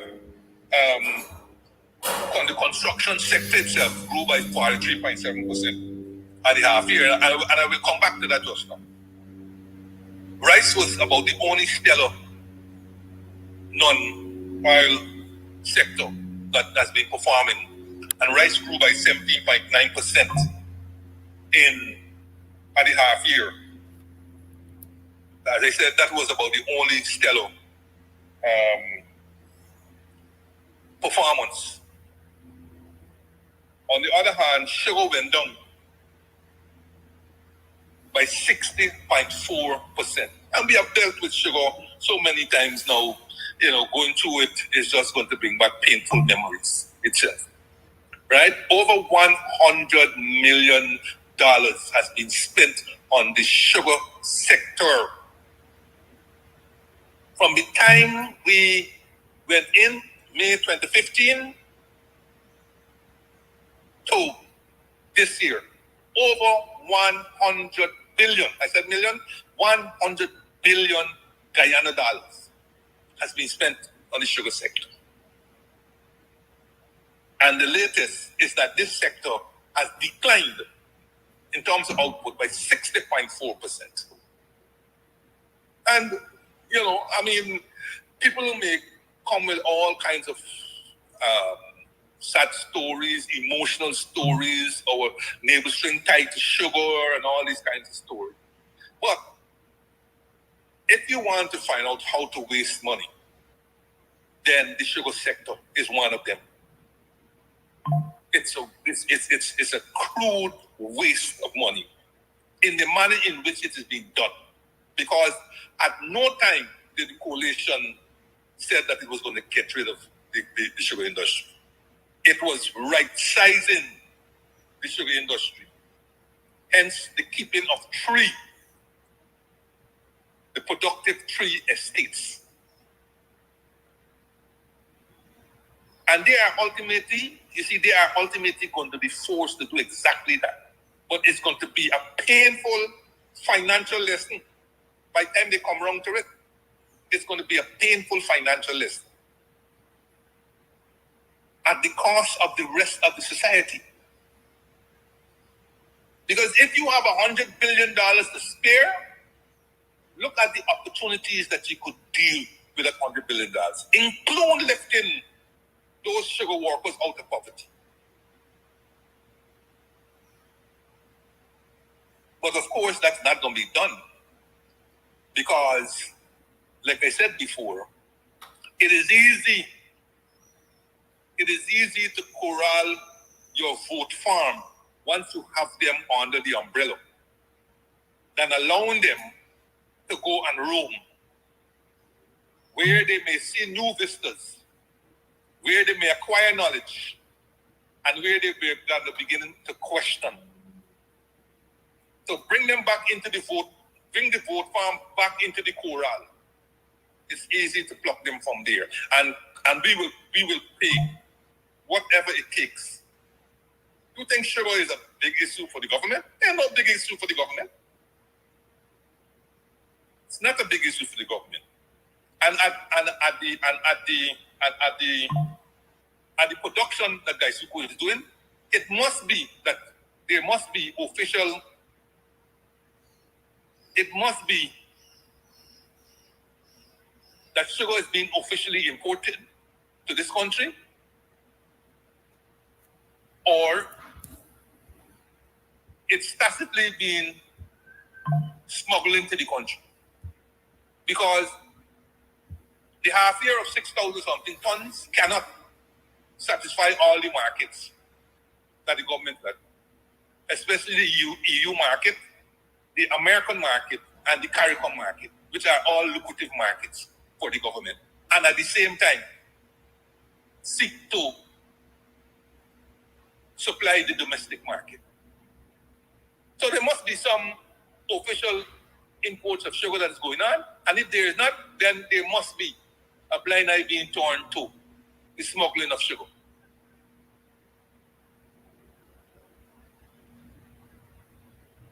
Come what may, they may try and they may try and they may try. Sugar is going to be a part of our culture, it's going to be a part of our history, but what they're attempting to do with sugar is not going to happen. It's not going to happen. And like I said, the oil that is realized is the savings that we can use to do other things in the economy, including to the very sugar workers. The agriculture has been clear he has problems with labor, and that has always been a problem in the sugar industry. Labor has always been a problem. Strikes have also been a problem, a major problem in the sugar industry. You know, strike for anything. You know, you want to dismiss a production worker, you strike. You want to bring a new one, we strike. That we don't like, we strike. You know?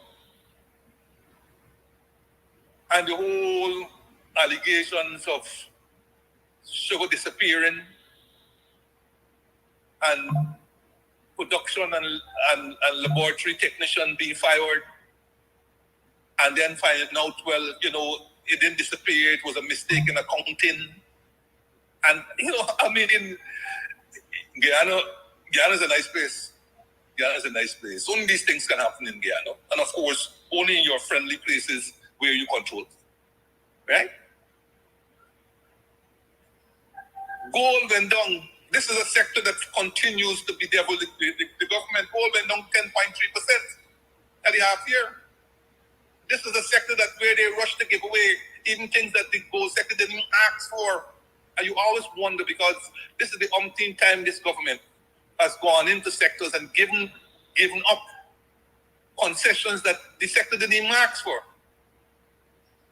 It was done in education and health, where they removed income taxes from the sector, from companies in the sector, in the health and education sector. It's done in gold, where they remove VAT and duties and taxes, and they remove even the little royalties that they paid. They remove everything from the sector. And since then, they have been taking incredible licks in this sector. And had it not been for the Chinese intervention in the gold mine that was there, the declarations in the gold sector would have been abysmal. But in the event, it was only 10.3%. But it's going to be concerning. It's going to be concerning. And they're still waiting for those 3 huge gold mines to come on stream so that they can crow again that gold has had a renaissance and it's rising. Well, we'll wait and see. But that sector itself and the destruction that is being done to the environment, whether it's the rivers, the forests, the mercury, or whatever, I don't know whether that will be compensation enough. You see, you could figure it out, and you could say, well, you know, at the time when we didn't have much. But I don't think we are really making a serious assessment of the impact of oil and its oil revenues on the future of our economy. And whether we need to do, particularly in the other sectors, whether we need to be doing intense activities in those sectors as we would have been doing before. Whether really and truly we shouldn't pause.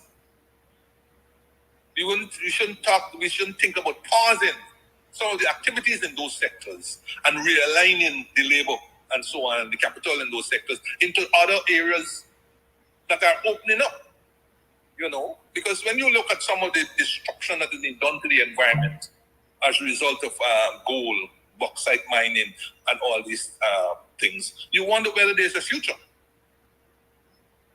You wonder whether there's a future for the populations that reside in those areas, you know. And so it might be the time might be opportune, especially if when we move up to a million barrels per day, the time would be opportune to pause exploration and production in those sectors.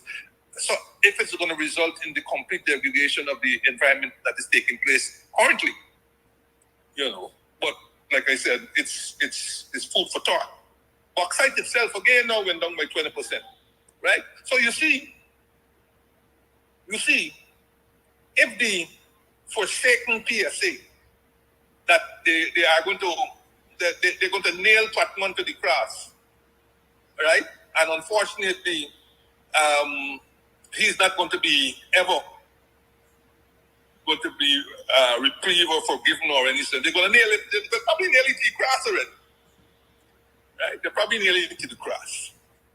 But this PSA that is giving the government the huge revenues that it's getting, and it's wasting, painting over presidential secretariat because you don't want it in green because green is coalition colors, right? But at the same time, you're talking about greening the economy. At the same time, the Natural Resource Fund talks about projects that will result in an inclusive and green economy. You painting it red and black and gold. Red and black and gold.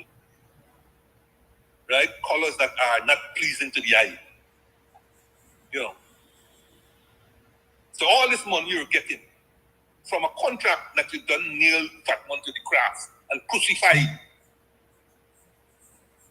And he forever will remain crucified. He ain't got no hope of rising from no death. He's been crucified. But they would not bury him. They would leave him on the cross and put him in a glass box. So he should be up there all the time, saying you and the PSA. Meanwhile, they're drawing from the liver of milk and honey and black gold and wasting our money. So all these declines you have in the so-called non-petroleum sector that have been going on. And even the sector, remember the 25 by 25? Remember the 25 in 25? Yes. Reducing imports of food by 25% by 2025, which is next year. Well, at the half year, livestock had declined by 7.8%. Livestock had declined by 7.8%. And I read somewhere where I saw a picture of it on Facebook and so on. Don't know whether it's legal or whether it's official, but it showed 15,000 kilograms of beef being imported from Boa Vista, Brazil. It was being prepared to be imported from Boa Vista, Brazil. You know, most of our vegetables in the market now is imported too from there. Correct. And there's so many other things. If they're not imported from Brazil, they're coming from some faraway country. You don't know how to meet here, whether they come through via Sonam or whatever. But you can go in supermarkets and you see cauliflower and you see all kinds of imported carrots, imported this, imported that. You know, in the sugar that we were using up to when we start seeing the dark and lovely from what they call it, Skeldon Gems or something like that. Sugar was being imported in this country silently. Look at that, the chicken scandal with GMC. Yes. All right. Yes. So all of this is going on. There's no question about it. There's nothing much being produced outside of petroleum in this country. There is nothing much that is being produced. And then you try to throw wool in people's eyes about farms at Kimbia. We were knowing that Kimbia National Service long before they come there. Showing corn being grown and how much crops of corn after the government invested billions of dollars in infrastructure and all kind of thing and handed it over to the private sector so that they could grow corn. And now we're going to be self-sufficient in corn and we're going to be exporting corn, everything. Export corn, export this, and we're going to be self-sufficient, and we're going to be the center of this and the center of that. And we can't even fix your own center. And we always getting these feel-good stories. Right? If it's not corn, it's beef. If it's not beef, it's milk. If it's not this, it's that. And still you can't go to any market and see made in Guyana and see it consistently made in Guyana. You get made in Guyana milk.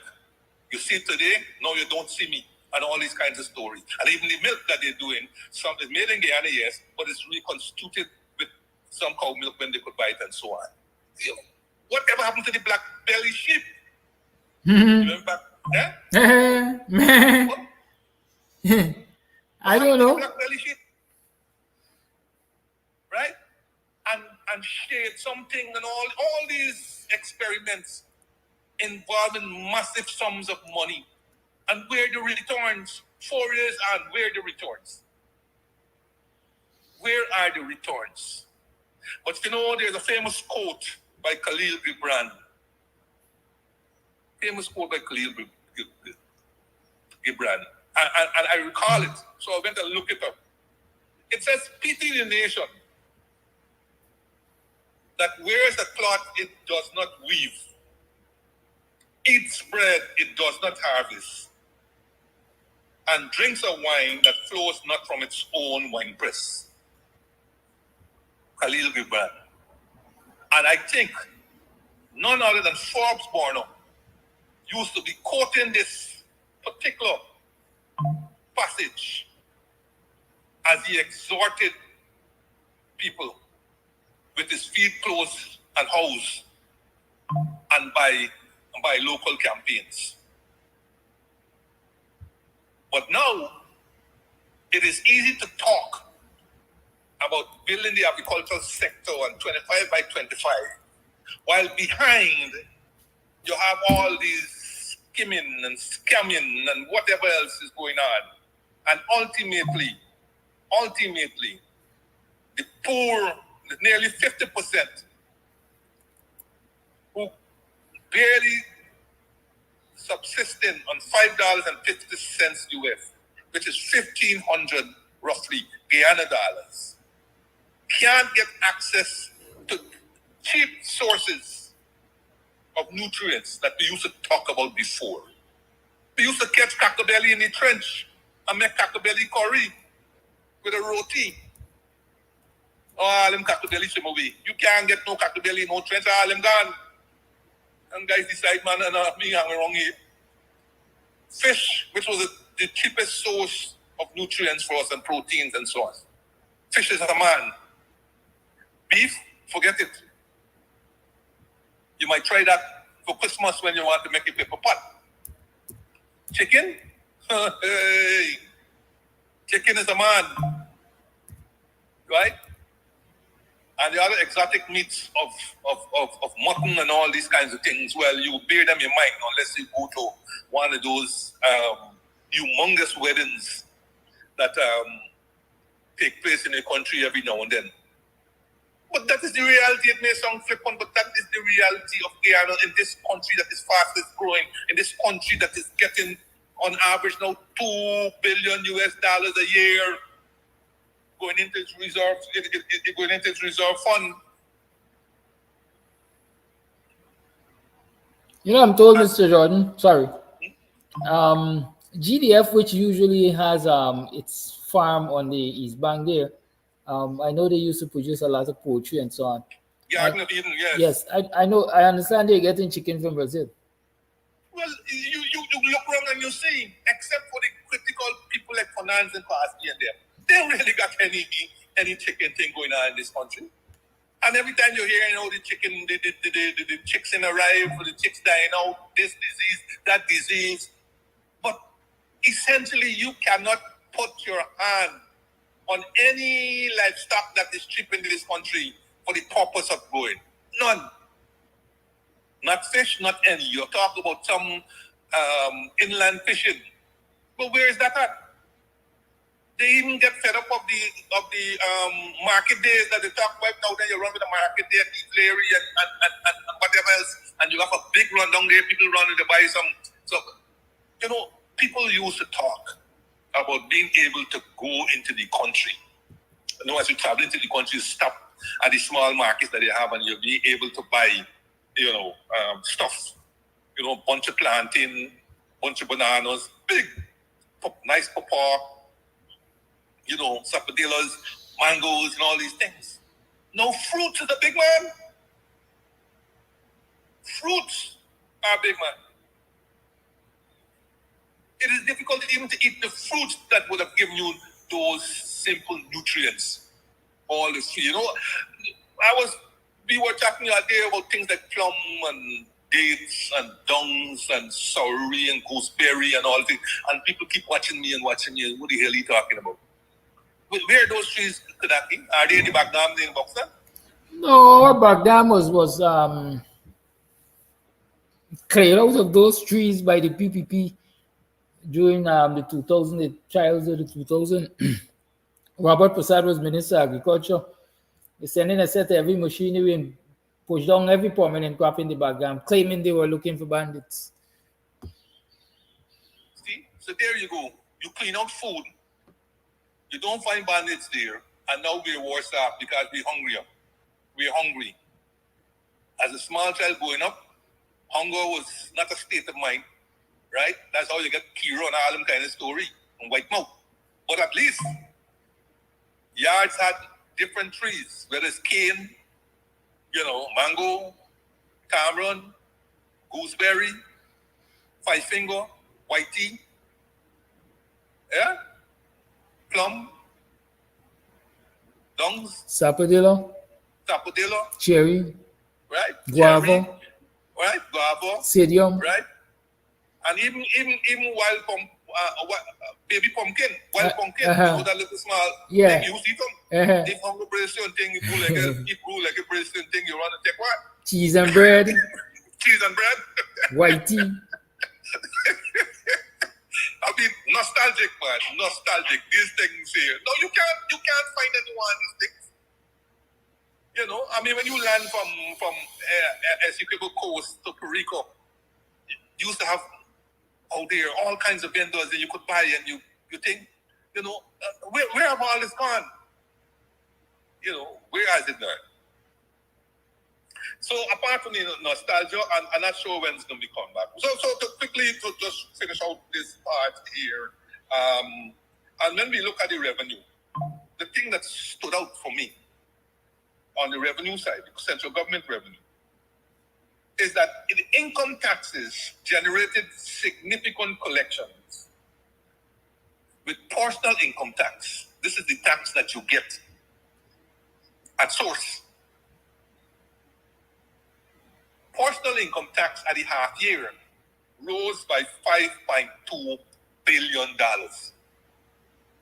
at the half year, while income tax from the self-employed came a distant second at $569 million when compared half year to half year. Right? Comparing half year last year to half year this year, income tax increased by $5.2 billion. And income tax from the self-employed increased by $569 million. Everybody knows how public servants and those who can't survive on 550 or barely surviving on 550, how they have been buffeted by rising prices in this economy for the first 9 months. But guess what? No relief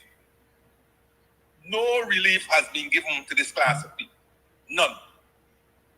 And in the case of the pensioners, they bring back the $30,000 per year subsidy on electricity. Again, we shouldn't use the word pensioners. To some pensioners, because you have to own, the meter has to be in your name. And it's a party. But there we have ministers. Sorry, go ahead. Right? TPL. So those who are getting the electricity from other sources like Linden, who size up take them, and it's Interland HEL, Interland Electricity Company, HECL. HEP, I think. Yes, the Interland Electrification Program. Apparently, they are excluded.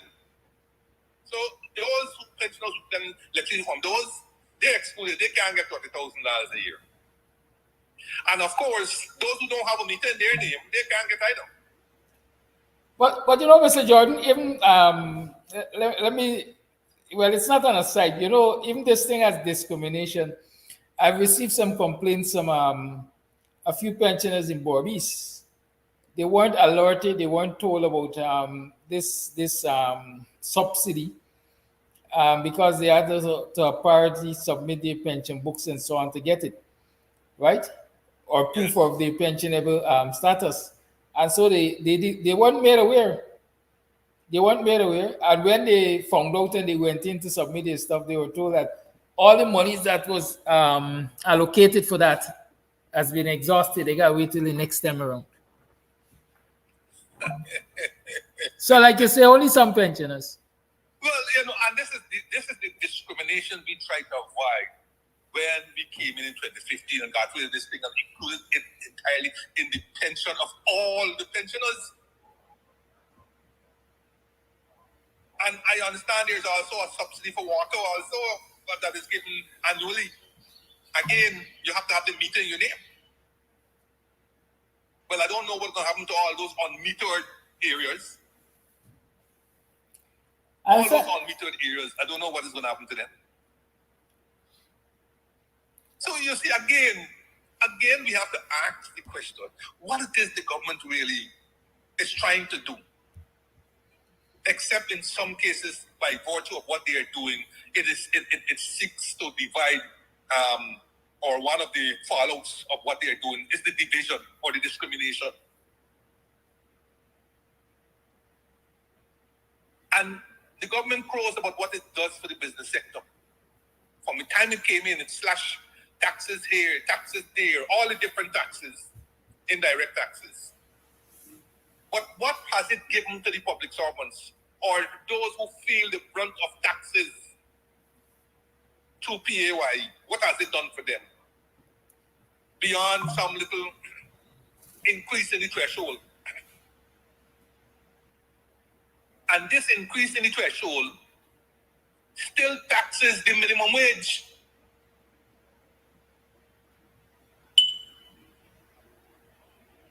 The current threshold, monthly threshold, is below the minimum wage.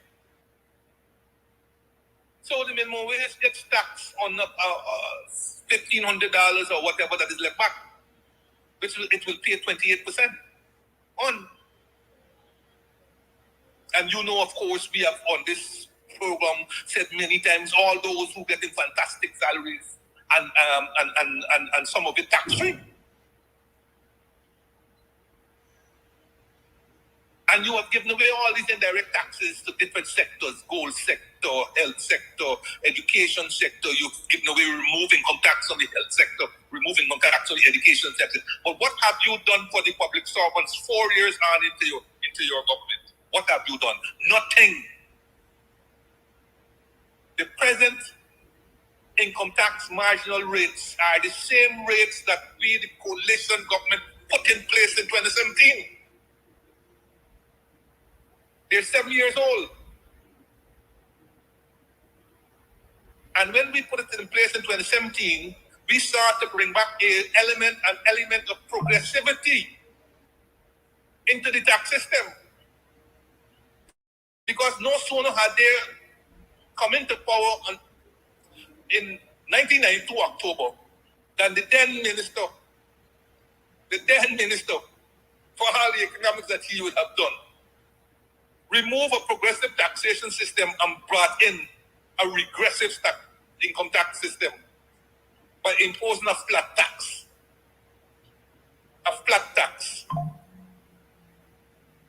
And that flat tax remained throughout the 23 years of the then government until we came in 2015 and started to reform the tax system. And that's why you have the novelty in the first place of having 1/3 of your gross income being tax-free. 1/3 of your gross income or the threshold, whichever is higher. Because when we came in, you had a remarkable situation. If you earn $400,000, the threshold was $50,000, or your free pay, or whatever you call it. So you would have to be paying taxes on $350,000. We put in the case of 1/3 of your gross income. So right away you will get $100,000. 1/3 of you'll get $133,000 roughly on 400. 1/3 of 400,000. Yeah. Right away. And then also we began to reform the system by putting back in an element of progressivity by removing the flat tax and having you pay 28% on the force, how much, and 40% on the balance.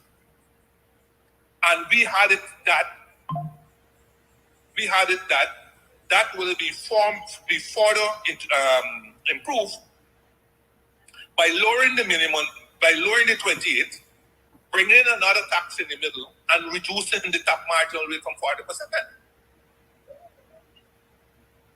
It is more than time for public servants to get some measure of relief.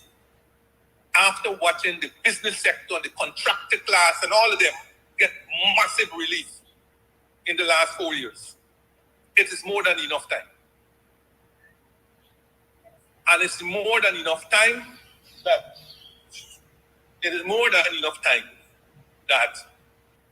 these public servants get some meaningful increase in their wage. People run around and tell you how they have $90 billion. They have increased wages by $90 billion. How many public servants do you have, number one? And $90 billion over 4 years. What is the budget from 2020 to 2024? How much would that add up to?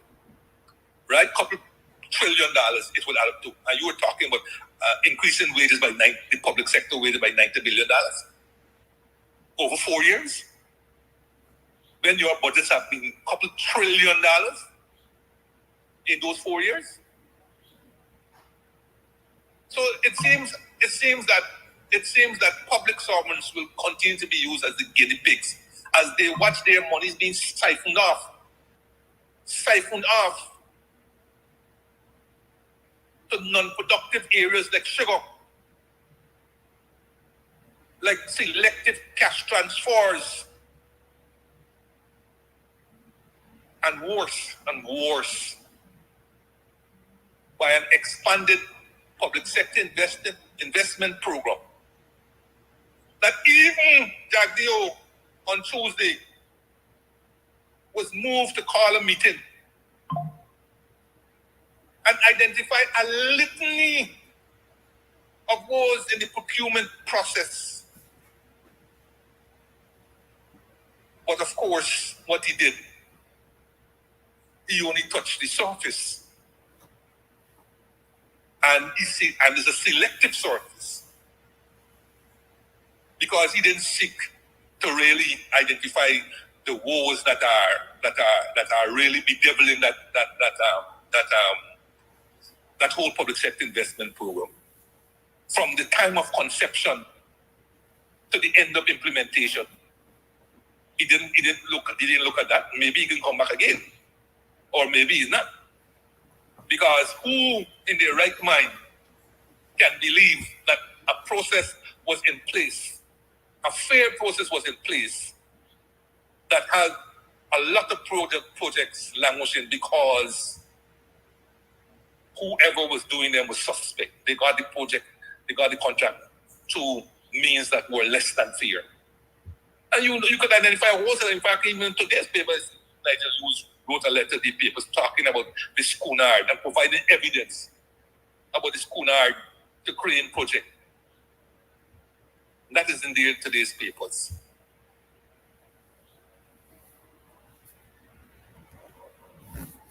Jagdeo must have called that meeting to chide public servants about demanding bribes to pay his courts. Well, all of that he had in his litany of woes, and that how they must not demand bribes.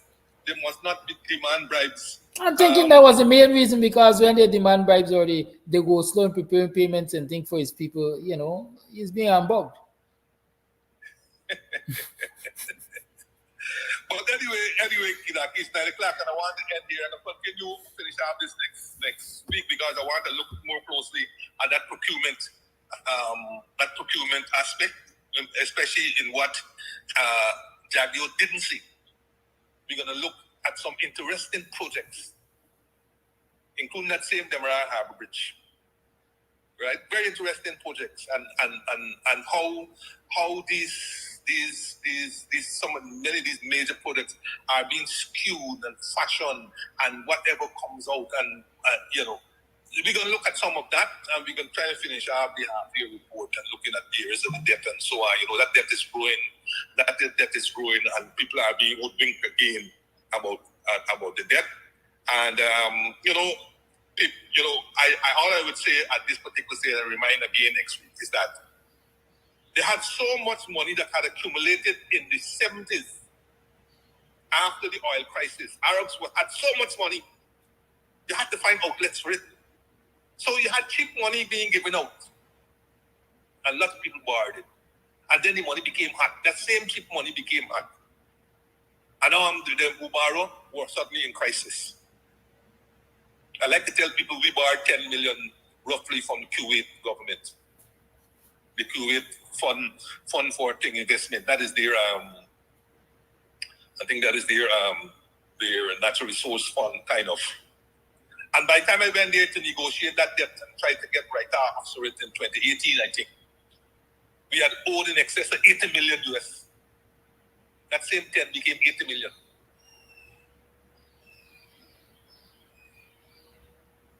And we like to conveniently use debt ratios that include the oil part of the economy, knowing fully well that 87.5% of the production activities of oil don't remain in Guyana because they're owned by Exxon and partners. But we like to put, we have space for the debt because our debt to GDP ratio is only 20-something% and so on. A GDP that includes 85.5% that belongs to Exxon.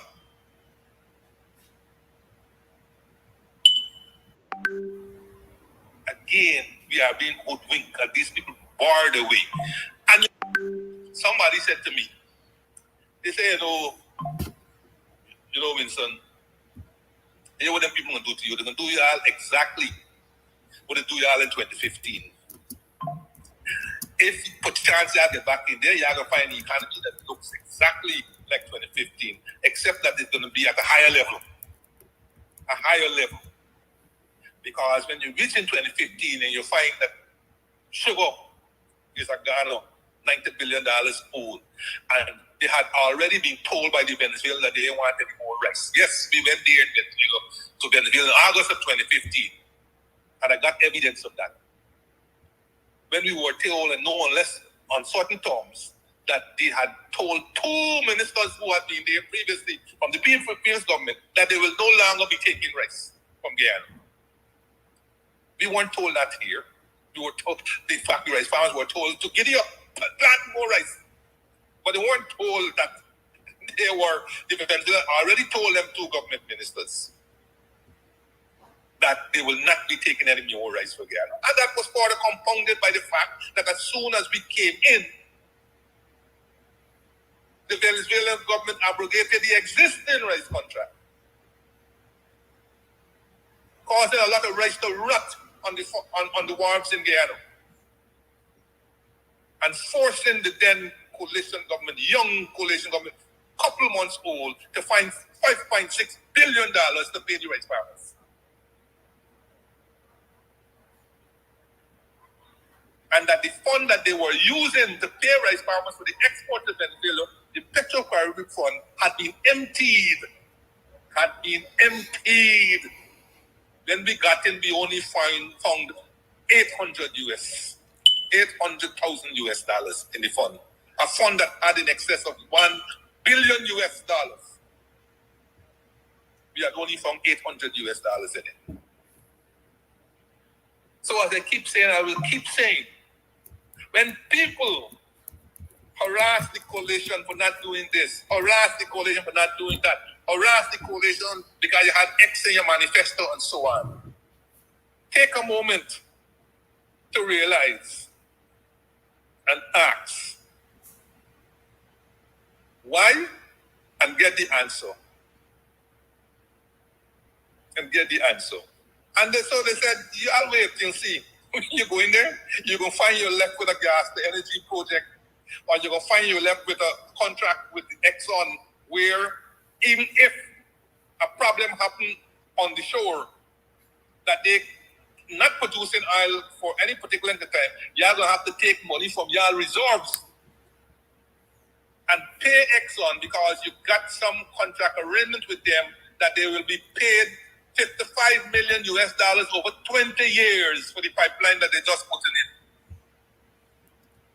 And all of this when not a single agreement between the government and Exxon or any other partner or any other contractor has been put in the public domain. Not one. But they say, go bravely. I said to them, friend, not me. My roundup being anywhere near those things have ended August the 2nd. But I understand and appreciate what you're saying. I understand and appreciate what you're saying. But he might have been facetious. But we went through it in 2015. And what I'm seeing happening could very well happen to the next government that gets in there next year. Could very well happen. Because as I said, all these documents are secret. We don't know what arrangements have been made. We don't have a single document. And I cannot understand how Parliament, I cannot fathom up to this day how Parliament continues to vote monies in the absence of documents which the parliamentarians have requested, and for which very specious excuses and answers have been given. But come back to reality, I understand why it's happening. But anyway, Kadaki, thanks for having me as usual, and enjoy the rest of the week. Thank you, Mr. Jordan. Come sing 2 tunes for you tonight at karaoke, or come laugh tomorrow at comedy. Have a good day. All right, I'll bear it in mind. Have a good day. Thank you for your time. Yeah, man. You've been tuned to the Guyanese Morning Time. It is 7 minutes past the 9 o'clock hour. I'm your host, Kidaki Amsterdam. It's 8 minutes past the 9 o'clock hour on the 26th day of September in the year 2024.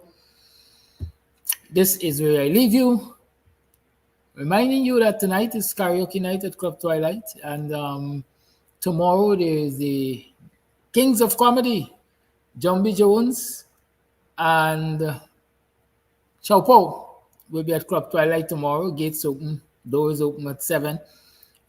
Those of you who would like to see it virtually, you can pay $5 only, and we're going to stream it live to you.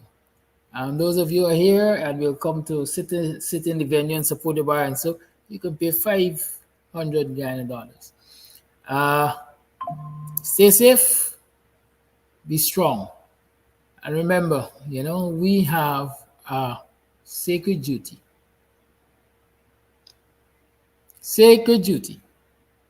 to continue to fight for a better. All right, so today we are here at Club Twilight up in Buxton, and we are here to talk about all that's going on up here. Trust me, if you are on the East Coast, you're in Buxton, you're in Tongue, you're looking for a place to get away to, this is the place. The Cutters, listen, I'll be having some just now again. We'll talk about that. And then, of course, the ambience is beautiful, fully air conditioned. The decor is on point. The music's on point. Everything's on point. It's just me. I need some work. But everything else that belongs to this club here is on point. So if you want to find a nice little place where you can just drive out of town and have some drinks, have some food, you can call, you can order your stuff and just take it. You don't have to stay. Or if you want to stay here, that's what's up. And of course, they have special events for Valentine's. You can rent a hall. You can rent a hall, honey. You can rent a hall for weddings, for birthday parties, to have a bash. I hope he edits that out. But whatever it is, this is definitely the place to be. So it's on Sideline Nam. You definitely want to ensure that you check this place out. But it's on your to-do list. All right, on your to-do list. This is definitely the place to check out, a really cool, chill spot here in Buxton. I like this. Buxton needed this. We needed this. I needed this. You definitely need it too. Thank you. Hey,